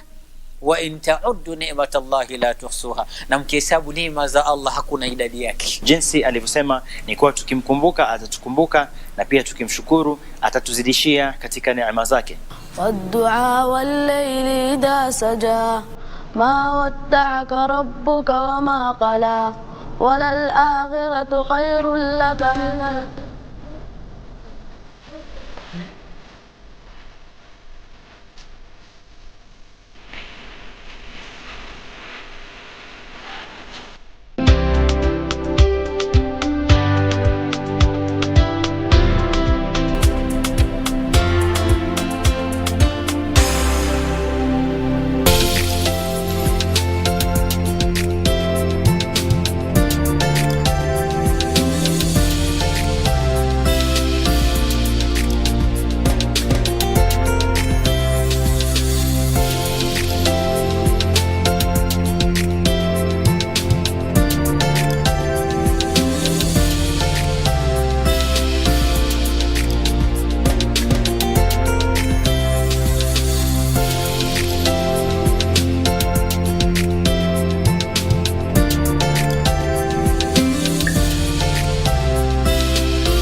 Tarehe 28 Mei barabara zote zinaelekea Harris Tavern, Nairobi. Manake kutakuwa na kongamano kubwa sana la rumba siku hiyo. Kikosi kizima cha Bridge Over Congo kimeandaa tamasha kali sana kwa nyinyi wapenzi wa muziki wa rumba. Oh yes, there will be lots of fun. Talk of nyama choma, lots of drinks, lots of giveaways from KBC, and not forgetting to mention rumba music with DJ Walter. Oh, and did I mention that there'll be free t-shirts for the first 100 people. Hey, you are going to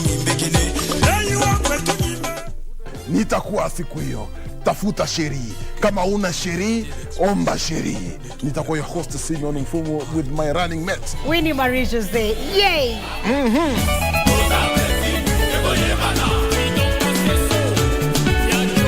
Kupata Yes My Love kama sikiza tune yako, dial *811 *816#. Mutiso, wewe nafanya nini hiyo? Wacha nieleza, panataka hiyo kitu. Panataka Mutiso. Mbo sasa hiyo tu unakuja unaanza kunizuzia kwa nini hata sijafanya kitu? Wewe nieleza Mutiso, hapana leta hiyo kitu. Taka ngoja nachukua simu. Hello? Yes my lovely.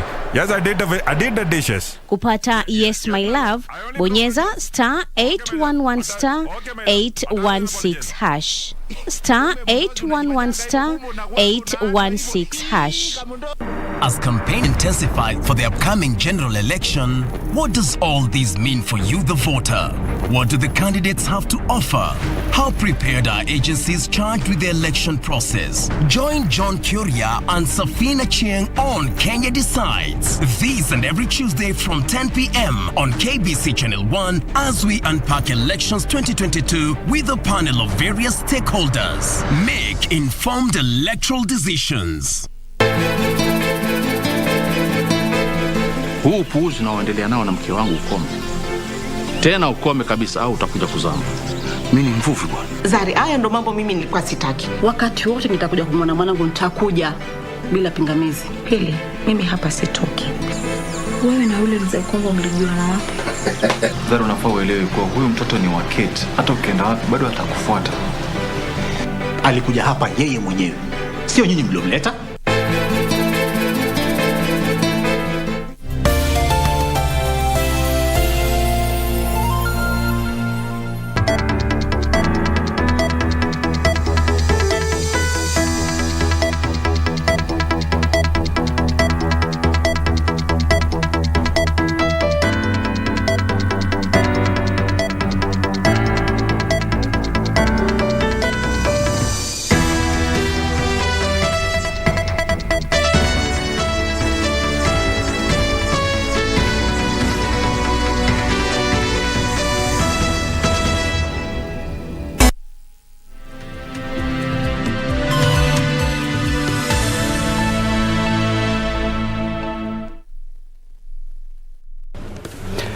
Welcome back. The day is the 24th day of May 2022. Good afternoon. This is KBC Lunchtime News. Glad you could make the time. We have a comprehensive news lined up for you.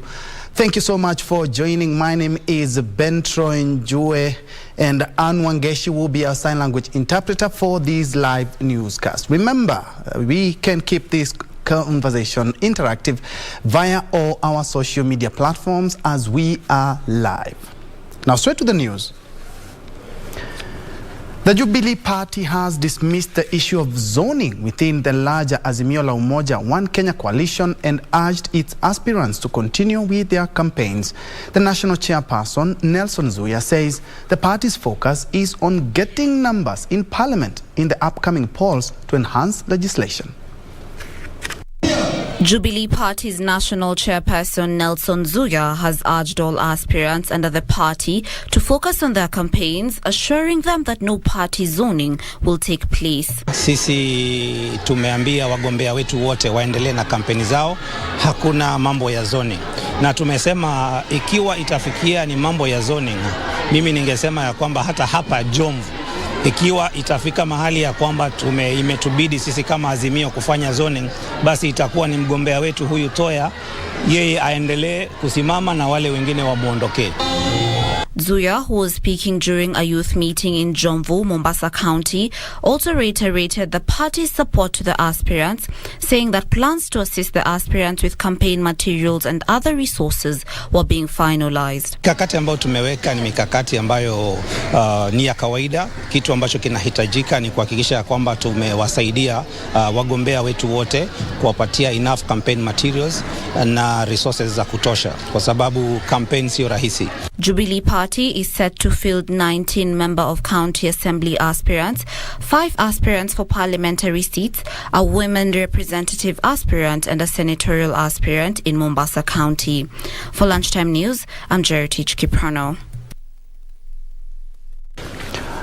And still on politics, politicians seeking elective positions and their followers have been called on to take some time off the campaign trail and assist the needy. A group dubbed Warembo na Kayole says it shouldn't be lost to Kenyans that there is a huge percentage of the population that is constantly in need of support.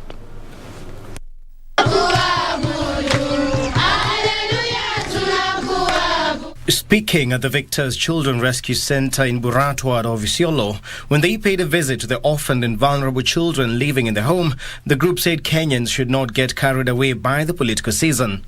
We have vulnerable and destitute children who are dropping out of school because of school fees. You've been seeing them all around the news, but those are the only visible. But we have so many that they have not been seen in the news. The group, led by the chairperson Susan Kathure and co-chair Frida McKenna, called upon other political leaders and their supporters to look out for vulnerable members of the society, especially children and the old. Sana naweza ongelea kuhusu education, because as I can see, wote ni wale wanafaa kuwa shule, most of them. Na tunaomba kwa kunyenyekea sana, kama mheshimiwa wetu tunatujua anaweza atasikia mahali hako, haingililia intervene, because he is a man of his promise. Alitundia ndiye amechipa mpaka tukaweza kufika hapa, na sisi tumekuja kuomba kura sababu watoto wana kura. Martin Miriti, founder of Victor's Children Rescue Center, noted that the home was supposed to offer temporary relief to the affected children, after which they would be reunited with their relatives or be linked to more established children's homes once the situation stabilized. We were told we should work on reintegration. We tried to work on this, but it was a kind of a premature exit because the children were not transformed fully. This leading to further child labor, early marriages, untimely pregnancies and all this. So we had some of the kids back in a worse condition than the condition they moved here from. Martin called upon well-wishers to help the children get a decent place to live and also get access to education and other basic life skills so they can become self-reliant in the future. Moving on, the National Environment Management Authority, NEMA, has embarked on a countrywide 100 days rapid response initiative targeting farms and institutions discharging hazardous effluent from their premises into the environment, causing pollution. 7 traders in Mombasa have so far been arrested during the week-long crackdown in the county. In a move that was geared towards curbing pollution of the environment, National Environment Management Authority NEMA unveiled a rapid response initiative across all counties, beginning with Mombasa County. NEMA Coast Regional Director for Environment Washira Bore said that the crackdown was aimed at creating awareness and ensuring that farms comply with the Environment Management and Coordination Act. We are focusing on wastewater discharges that are being discharged into the environment, and this operation is going on nationwide. He urged residents and business owners in the county to visit NEMA offices for voluntary compliance to avoid arrests and prosecution. The crackdown targets fuel stations, hotels, depots, clubs and apartments, and any other facility discharging wastewater. The aim of this operation is to enlighten the public on the dangers of discharging wastewater into the environment, including into the ocean. 7 individuals were arrested following the long week crackdown. Bore affirmed that failure to comply with the Environment Management and Coordination Act will attract a fine of between 2 million and 4 million shillings or a jail term of 6 months or 2 years. Frederick Mwoki for Lunchtime News. Let's now shift focus to matters education, where a group of well-wishers has come to the aid of a student who had failed to join Form 1 due to school fees. Led by Kakamega gubernatorial aspirant Fernandez Baraza, the Good Samaritans say Rose Hassandi can now go and pursue her education after she secured the entire secondary school education. The group said it is reaching out to other students who may be in need of funds needed to pursue their studies. Na matarajio yote Fernandez Baraza ameweza kuyagharamia mpaka karo yake ya mwaka wote huu na pia miaka yote mpaka atapomaliza shule yake, masomo yake shule ya upili.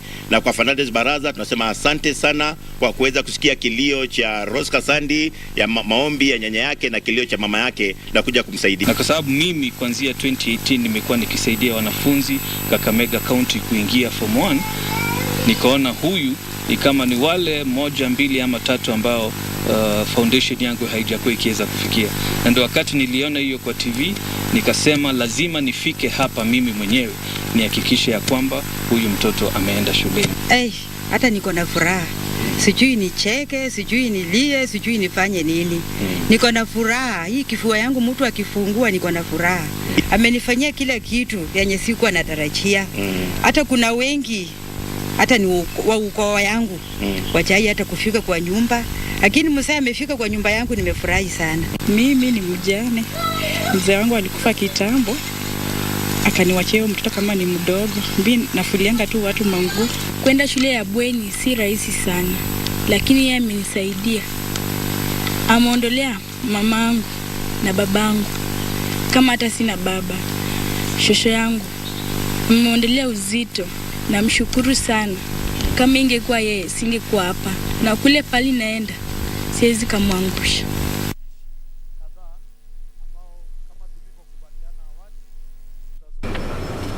Indeed, Kenyans for Kenyans, let's keep up that spirit.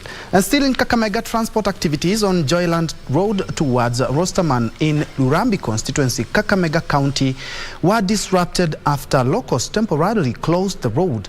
The locals are protesting what they have termed as discrimination in selection of menial workers for the construction of a road in the area.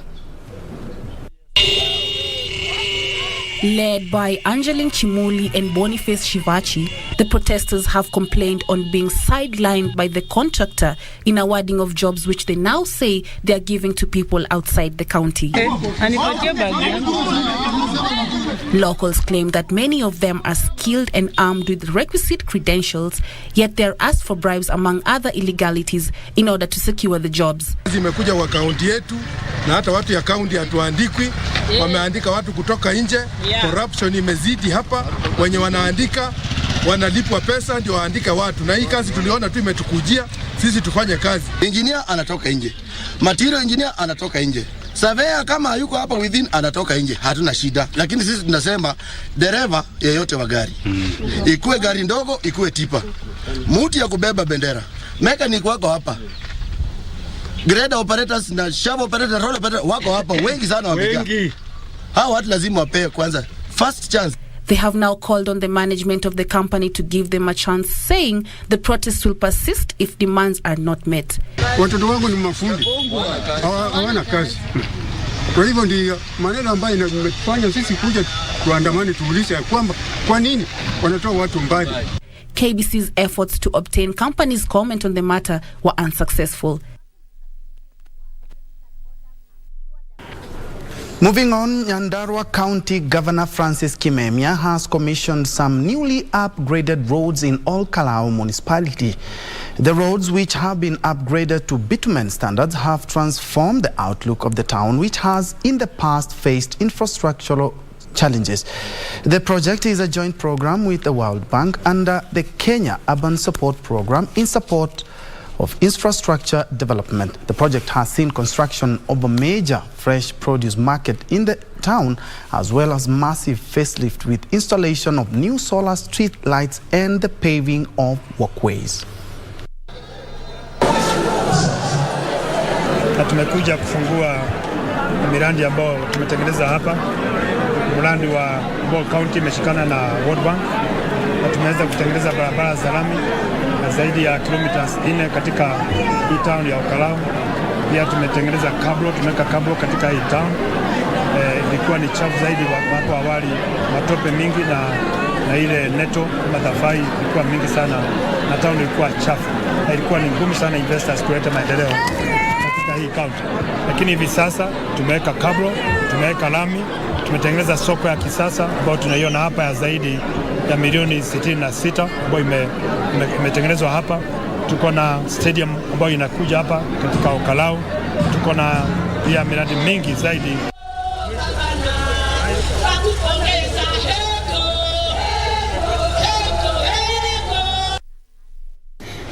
Elsewhere, police in Samburu County are investigating the death of a woman whose body was found dumped on the streets of Maralal town.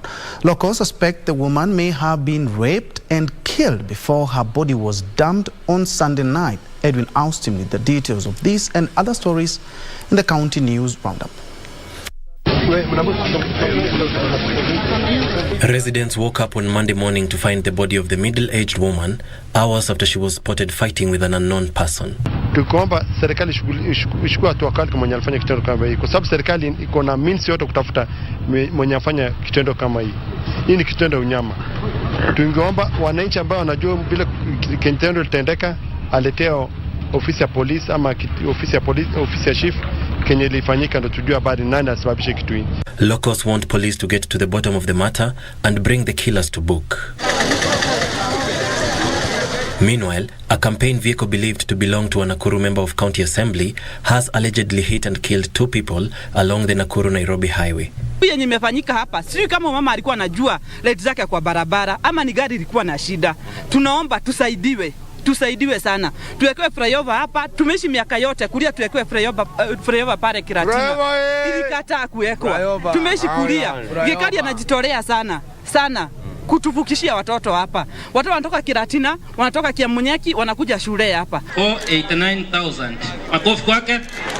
Elsewhere, Kirinyaga Central Constituency Development Fund has disbursed over 19.8 million to needy and vulnerable students in the constituency. Today nimewapatia check worth 19,900,000. Na in total tangu chaguliwe nimewapatia bursaries worth 178,300,000. Na niliwaambia hata kama kuna siasa, kazi lazima iendelee.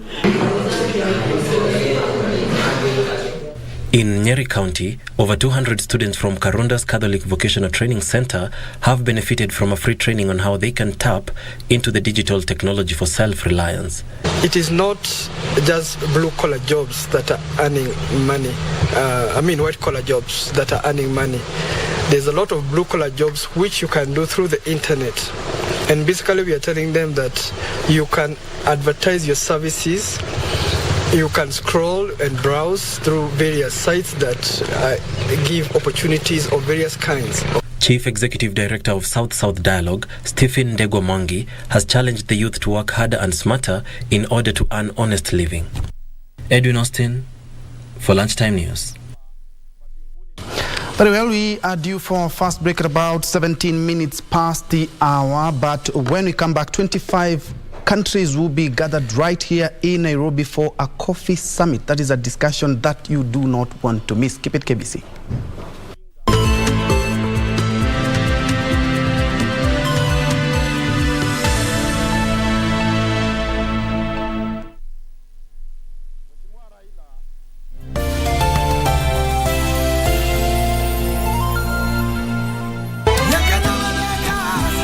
I'm taking this seriously. Way out at that time. Do you have a news story to share with KBC? Get in touch swiftly on email news@kbc.co.ke or call 0723-892-654 or 0734-780-124.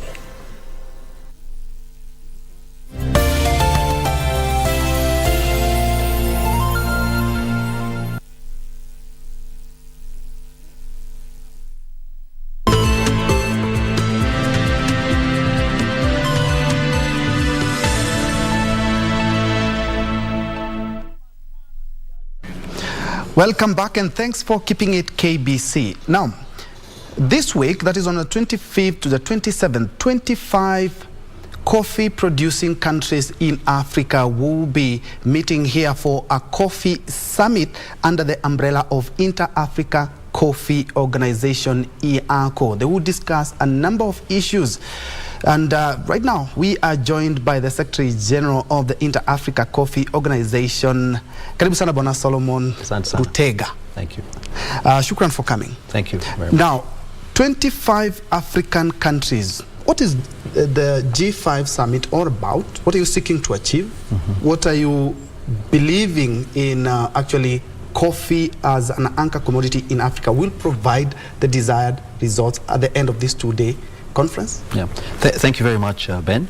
The group of 25 Africa coffee producing countries is converging here in Nairobi to share ideas and come up with solutions to some of the myriad challenges that is facing the coffee industry.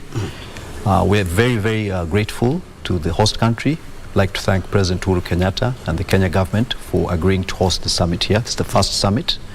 And we seek to request the African Union to adopt coffee as a strategic commodity so that we are able to address the challenges and come up with appropriate policies at the regional level. And looking at the African continent, for the past around 40 years, we have witnessed a decline, and even some farmers have uprooted their coffee. And we have seen the markets go to about 10% of the capability that the African continent can produce. What do you intend that this summit will focus on and we talk about so that we may actualize and that even the farmer himself may feel he is a coffee farmer? Of course, we have witnessed some of the reforms in the coffee sector by the Ministry of Agriculture. What as a summit do you intend to achieve? Yeah, it is true. Africa's production has been going down, and that is why we're bringing everybody together to see how we can address the challenge of increasing production and productivity.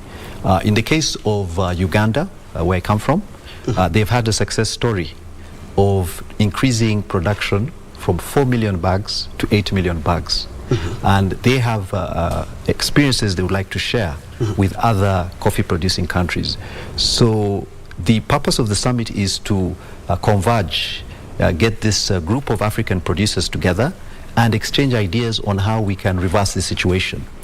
We are very optimistic that with the youthful population in Africa, we shall be able to increase our production and productivity, and also increase on domestic coffee consumption.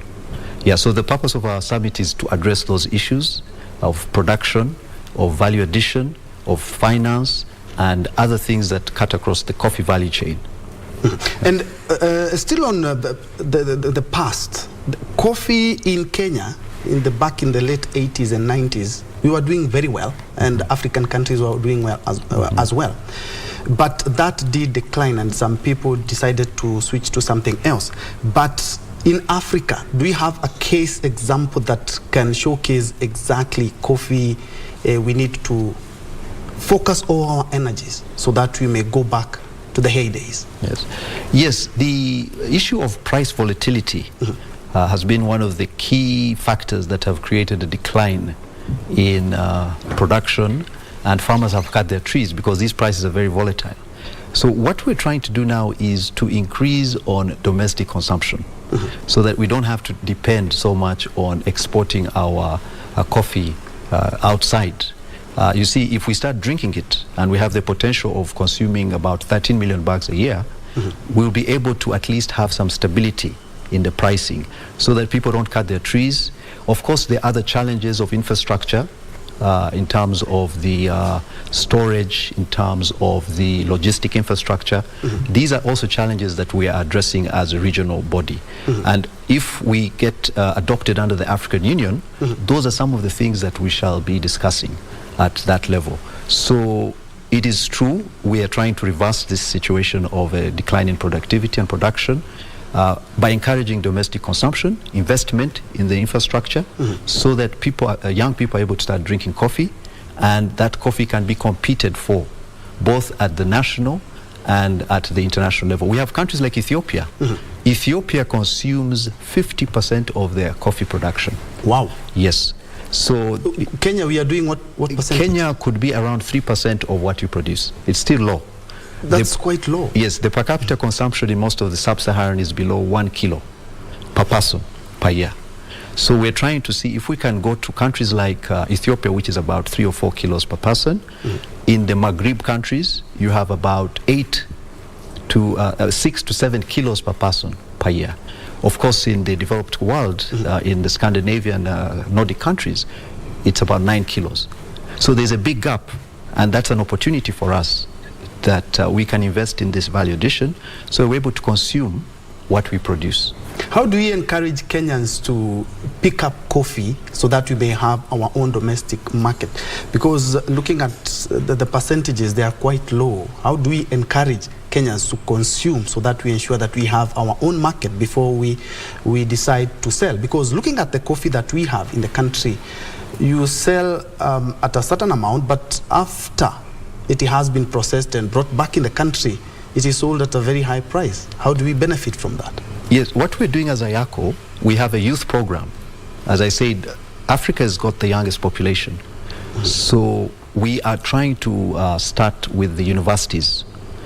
We have opened up several coffee houses at the University of Kenyatta University, Egerton University, and in other coffee producing countries. We believe if we start inculcating this culture at a young age, these are the future coffee drinkers of the continent. So we are coming up with barista championships, and these championships we train people to learn how to roast coffee, how to brew coffee, and how to taste coffee. We also come up with other initiatives like the Women and Youth Forum, where we get young Africans who are involved in opening little cafes, and I'm sure you've seen a lot of cafes opening. This is a signal that the consumption is growing and that young people are enjoying coffee. So if we start at the primary, secondary, university level by introducing a curriculum of training people on how to grow coffee, how to drink coffee, we believe that the opportunities for consumption definitely will go up.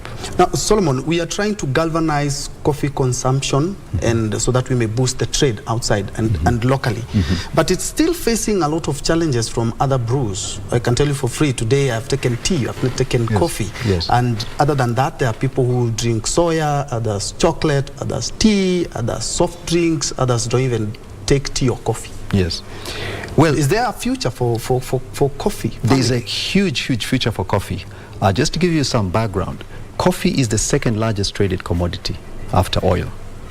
It's valued at about 466 billion. Coffee is a very strategic commodity in terms of the livelihoods that depend on it. 53% of our rural communities depend on coffee to generate a livelihood.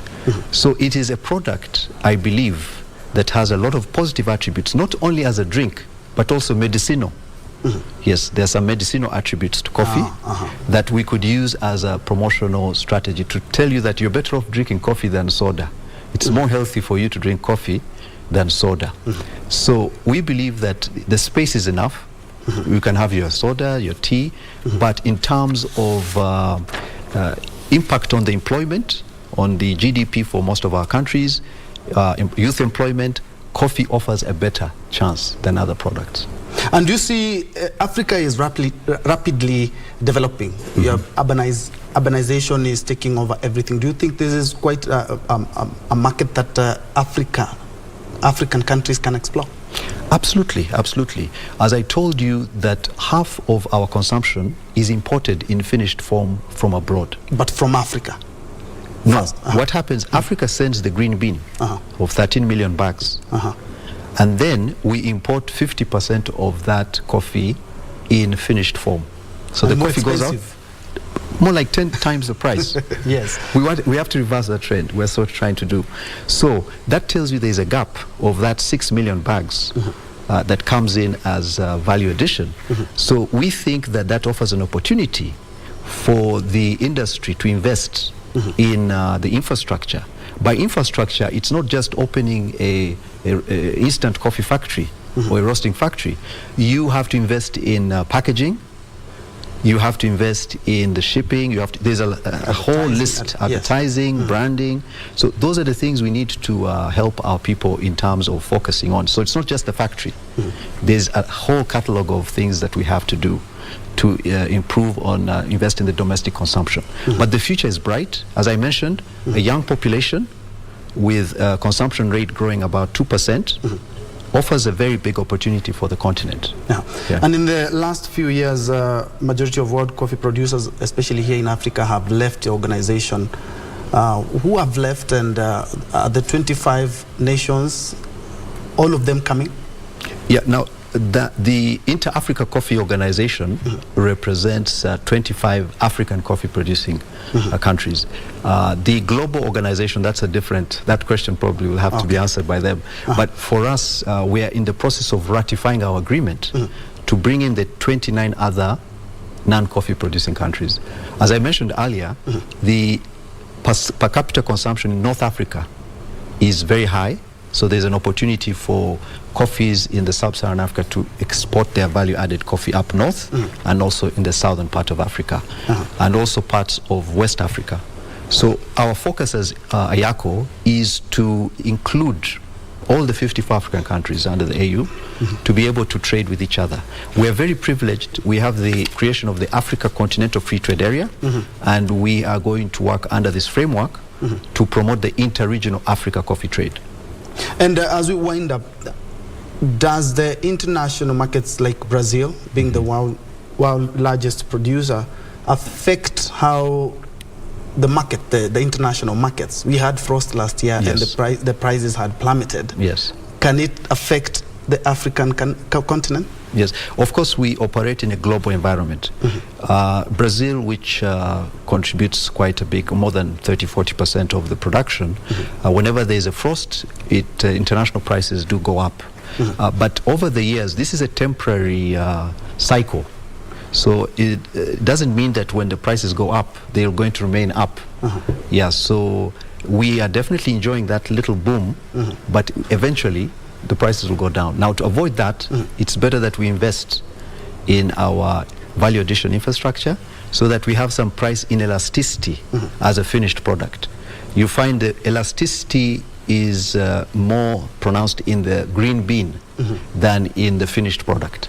Yeah, so in terms of pricing, the value-added coffee is inelastic as opposed to the green bean that changes according to frosts and other challenges that may come. All right. Thank you so much, Solomon Lutega, and thanks for that insight. Remember that conference will be on 25th to 27th at the Safari Park Hotel. 25 African countries and their heads will be here to discuss or chant the way forward when it comes to matters coffee. And if you get a chance, as he said, coffee is better than soda. All right, let's continue with our news, where 3,000 fistula cases are reported in the country annually, but only 7.5% of the women access treatment. This is according to the Let's End Fistula organization. Organization Director Sarah Omega says and lack of adequate information to the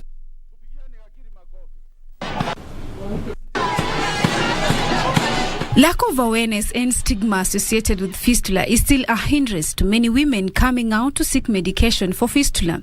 Sikuwa naweza kulima, sikuwa naweza hata kuinama. Kufanya biashara ilikuwa ni ngumu kwa sababu hakuna mtu mwenye ataweza kuja kununua kitu chako. Msijifiche wapendwa, kwa sababu huu ugonjwa ni ugonjwa ambao unaleta aibu na utakuficha nyumbani. Kwa hivyo jitokeze, utibiwe bure, kisha upone, uwe free kwenda safari, kwenda kanisani. According to Let's End Fistula Organization Director Sarah Omega, the most affected women are young girls between 15 and 19 years. Girls between the age of 15 and 19 wanasema it is already, they've already had their first baby or they're expecting their first baby. Omega, however, noted that the misconception on the ground about the condition has led to a backlog of fistula cases. But we are working with them to look at issues that affect them. Now, so far I would say under LEFI we've actually supported treatment of over 2,000 women. Prolonged labor, small birth canal, accident and damaged urethra and colon are common issues linked to fistula. For Lunchtime News, I'm Zainab Said.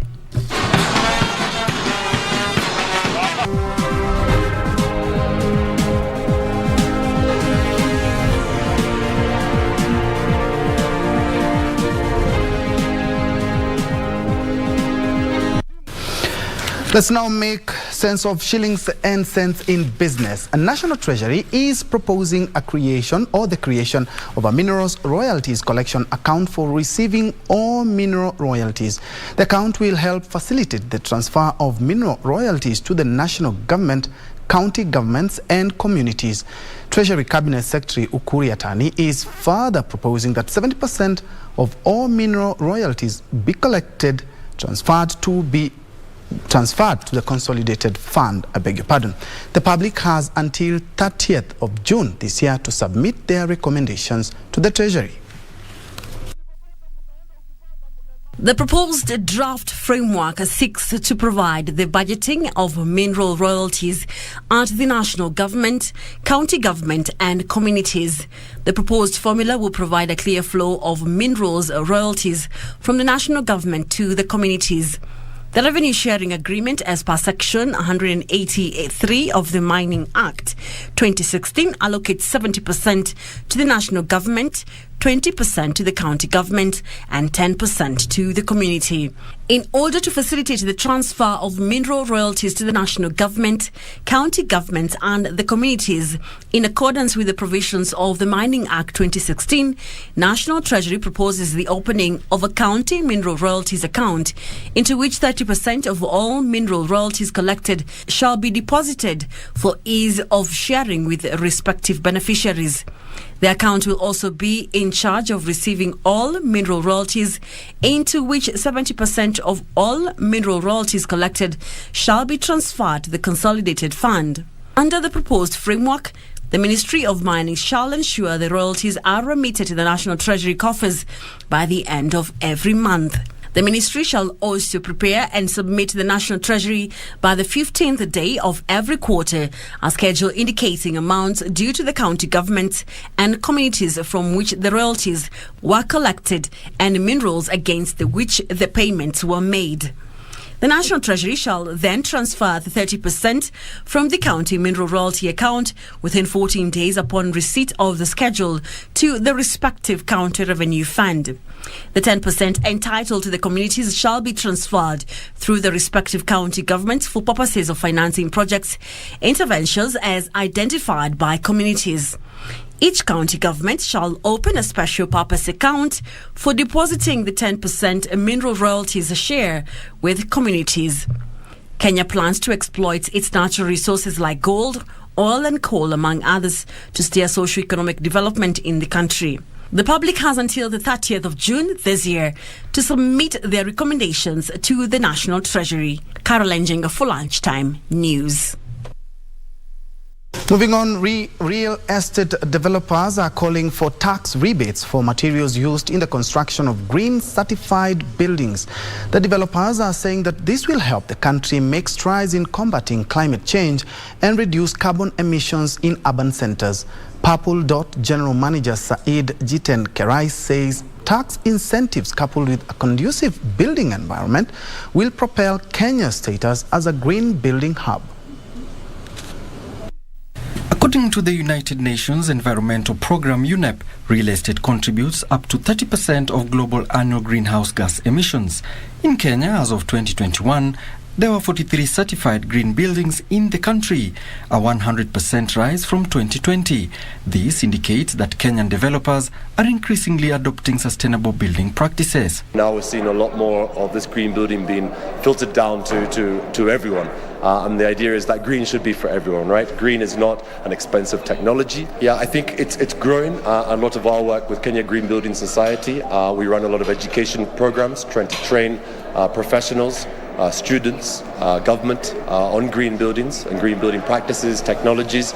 It's a journey. It's taking some time. However, uptake of green building practices is still slow, owing to what developers say is a lack of incentives to allow the growth of energy efficient buildings. And I think it is also high time right now that we, as developers and as the Kenya Development Association, we can engage with the government and see what they're able to offer in terms of benefits or rebates to make sure that a lot more people take up the challenge of going green. Speaking at the launch of Purple Dot International's EDGE-certified 2.5 billion shillings 15-story Purple Tower building, stakeholders say such buildings still compete well in the scramble for Nairobi's Grade A office space. And I think it's very important that we kind of differentiate the issue of oversupply based on zoning, especially with regards to the places we work with.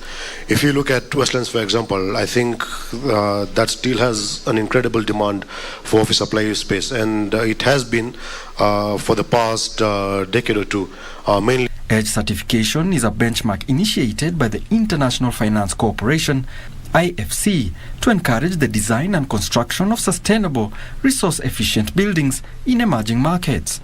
Alanauko, Lunchtime News.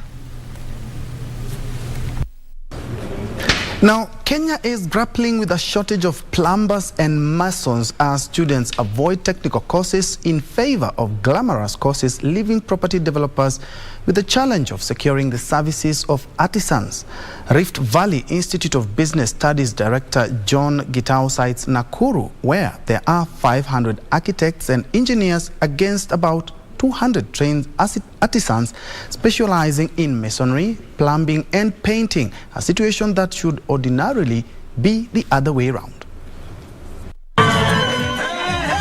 As Kenya begins the rollout of assessment and certification of informally trained artisans through the Kenya National Qualifications Authority, technical and vocational institutes are concerned about a shortage of plumbers and masons. The gap is being exploited by unqualified technicians. Look at the construction industry, the way it's growing. We need plumbers, we need electricians.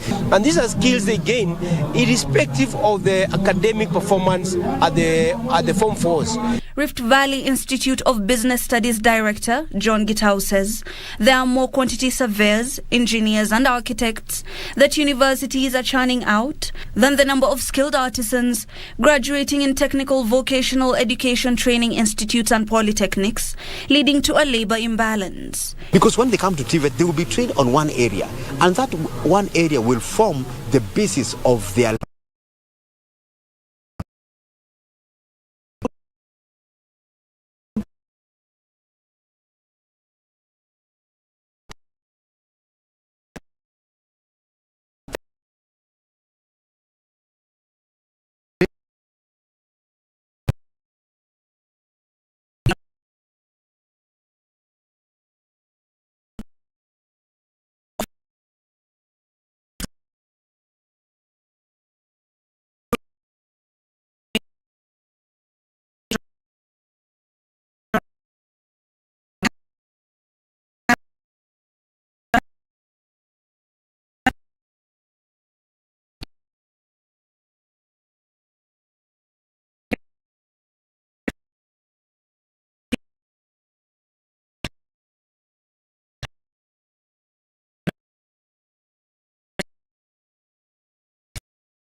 to sustainable methods of food production.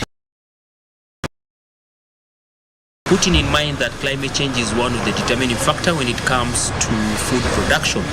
So in Africa, people have been encouraged to actually embrace nature-based solutions which help to cushion the food production. That is in terms of farmers embracing smart agriculture. He is urging county governments and partners to invest in rainwater harvesting programs and scale up awareness among smallholder farmers about water harvesting to support agriculture and protect fragile ecosystems. Rainfall harvesting has been one of the mechanisms that farmers have been advised to engage in.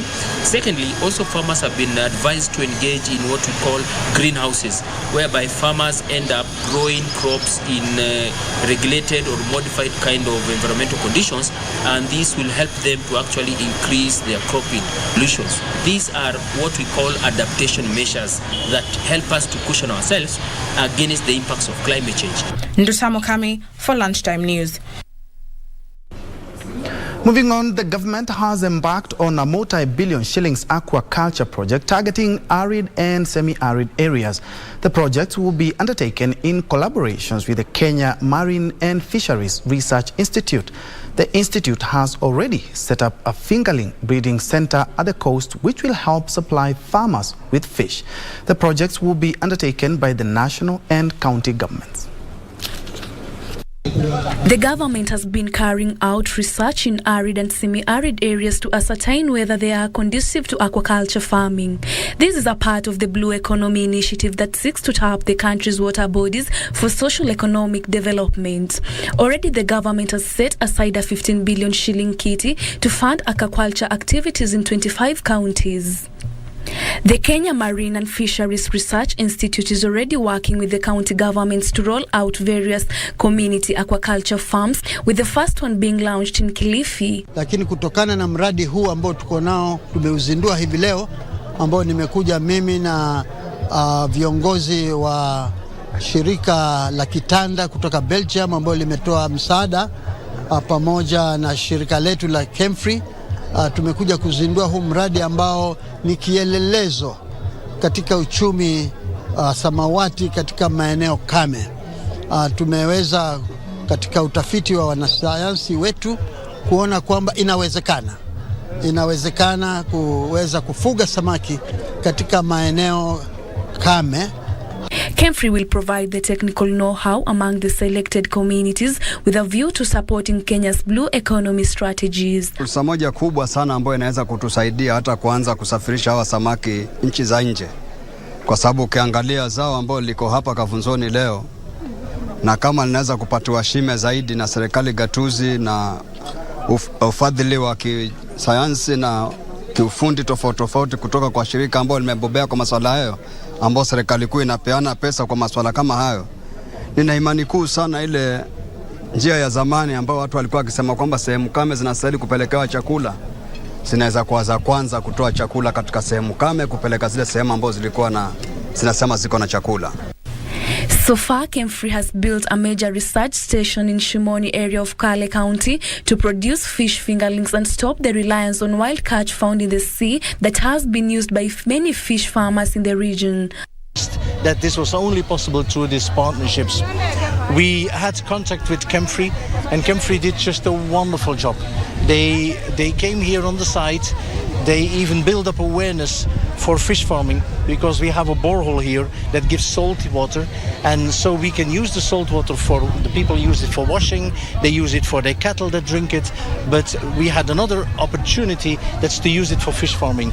The government has earmarked the aquaculture farming as part of poverty alleviation strategy under the 2009 economic stimulus project launched by the government. Many farms failed due to a lack of adequate research and use of outdated farming practices. Terry Njue.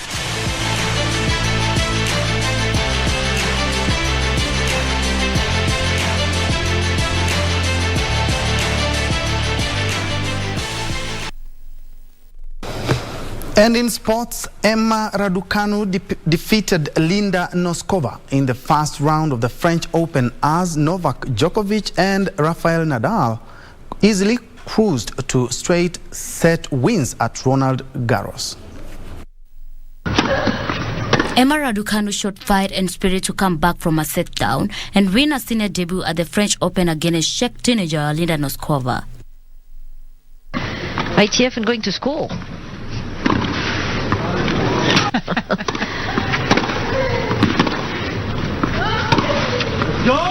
Could be a little bit lighter.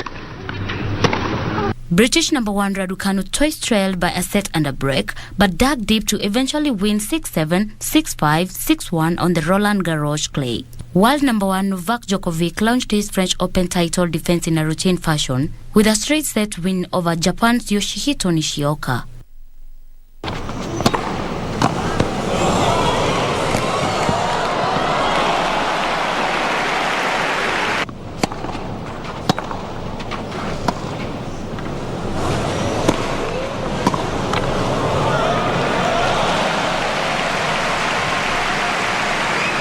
Rafael Nadal began his quest for a record-extending 14th men's title with a commanding straight-set victory over Australia's Thompson. For Sports News, I'm Dion Mogire. So the time we had for KBC Lunchtime News. Thank you so much for keeping me company. Allow me to appreciate Samuel Kanzola Nyanjui. You see you're watching. Sally Adisa from Kitengela. Deacon Kanyi Mwenja from Subukia. We also have Esther Atieno, who is watching. Deno Mogaka, you're watching from Kisii. Maureen David, you're also watching. Thank you so much for keeping us company. Remember, for this plus much more, you can log on to www.kbc.co.ke, or you can check out our various social media platforms. We'll be back with more news at 4, 7, and also at 9. Ben Troy Njue is my name, and Anwangeshi has been our sign language interpreter for this live newscast. Have a good one.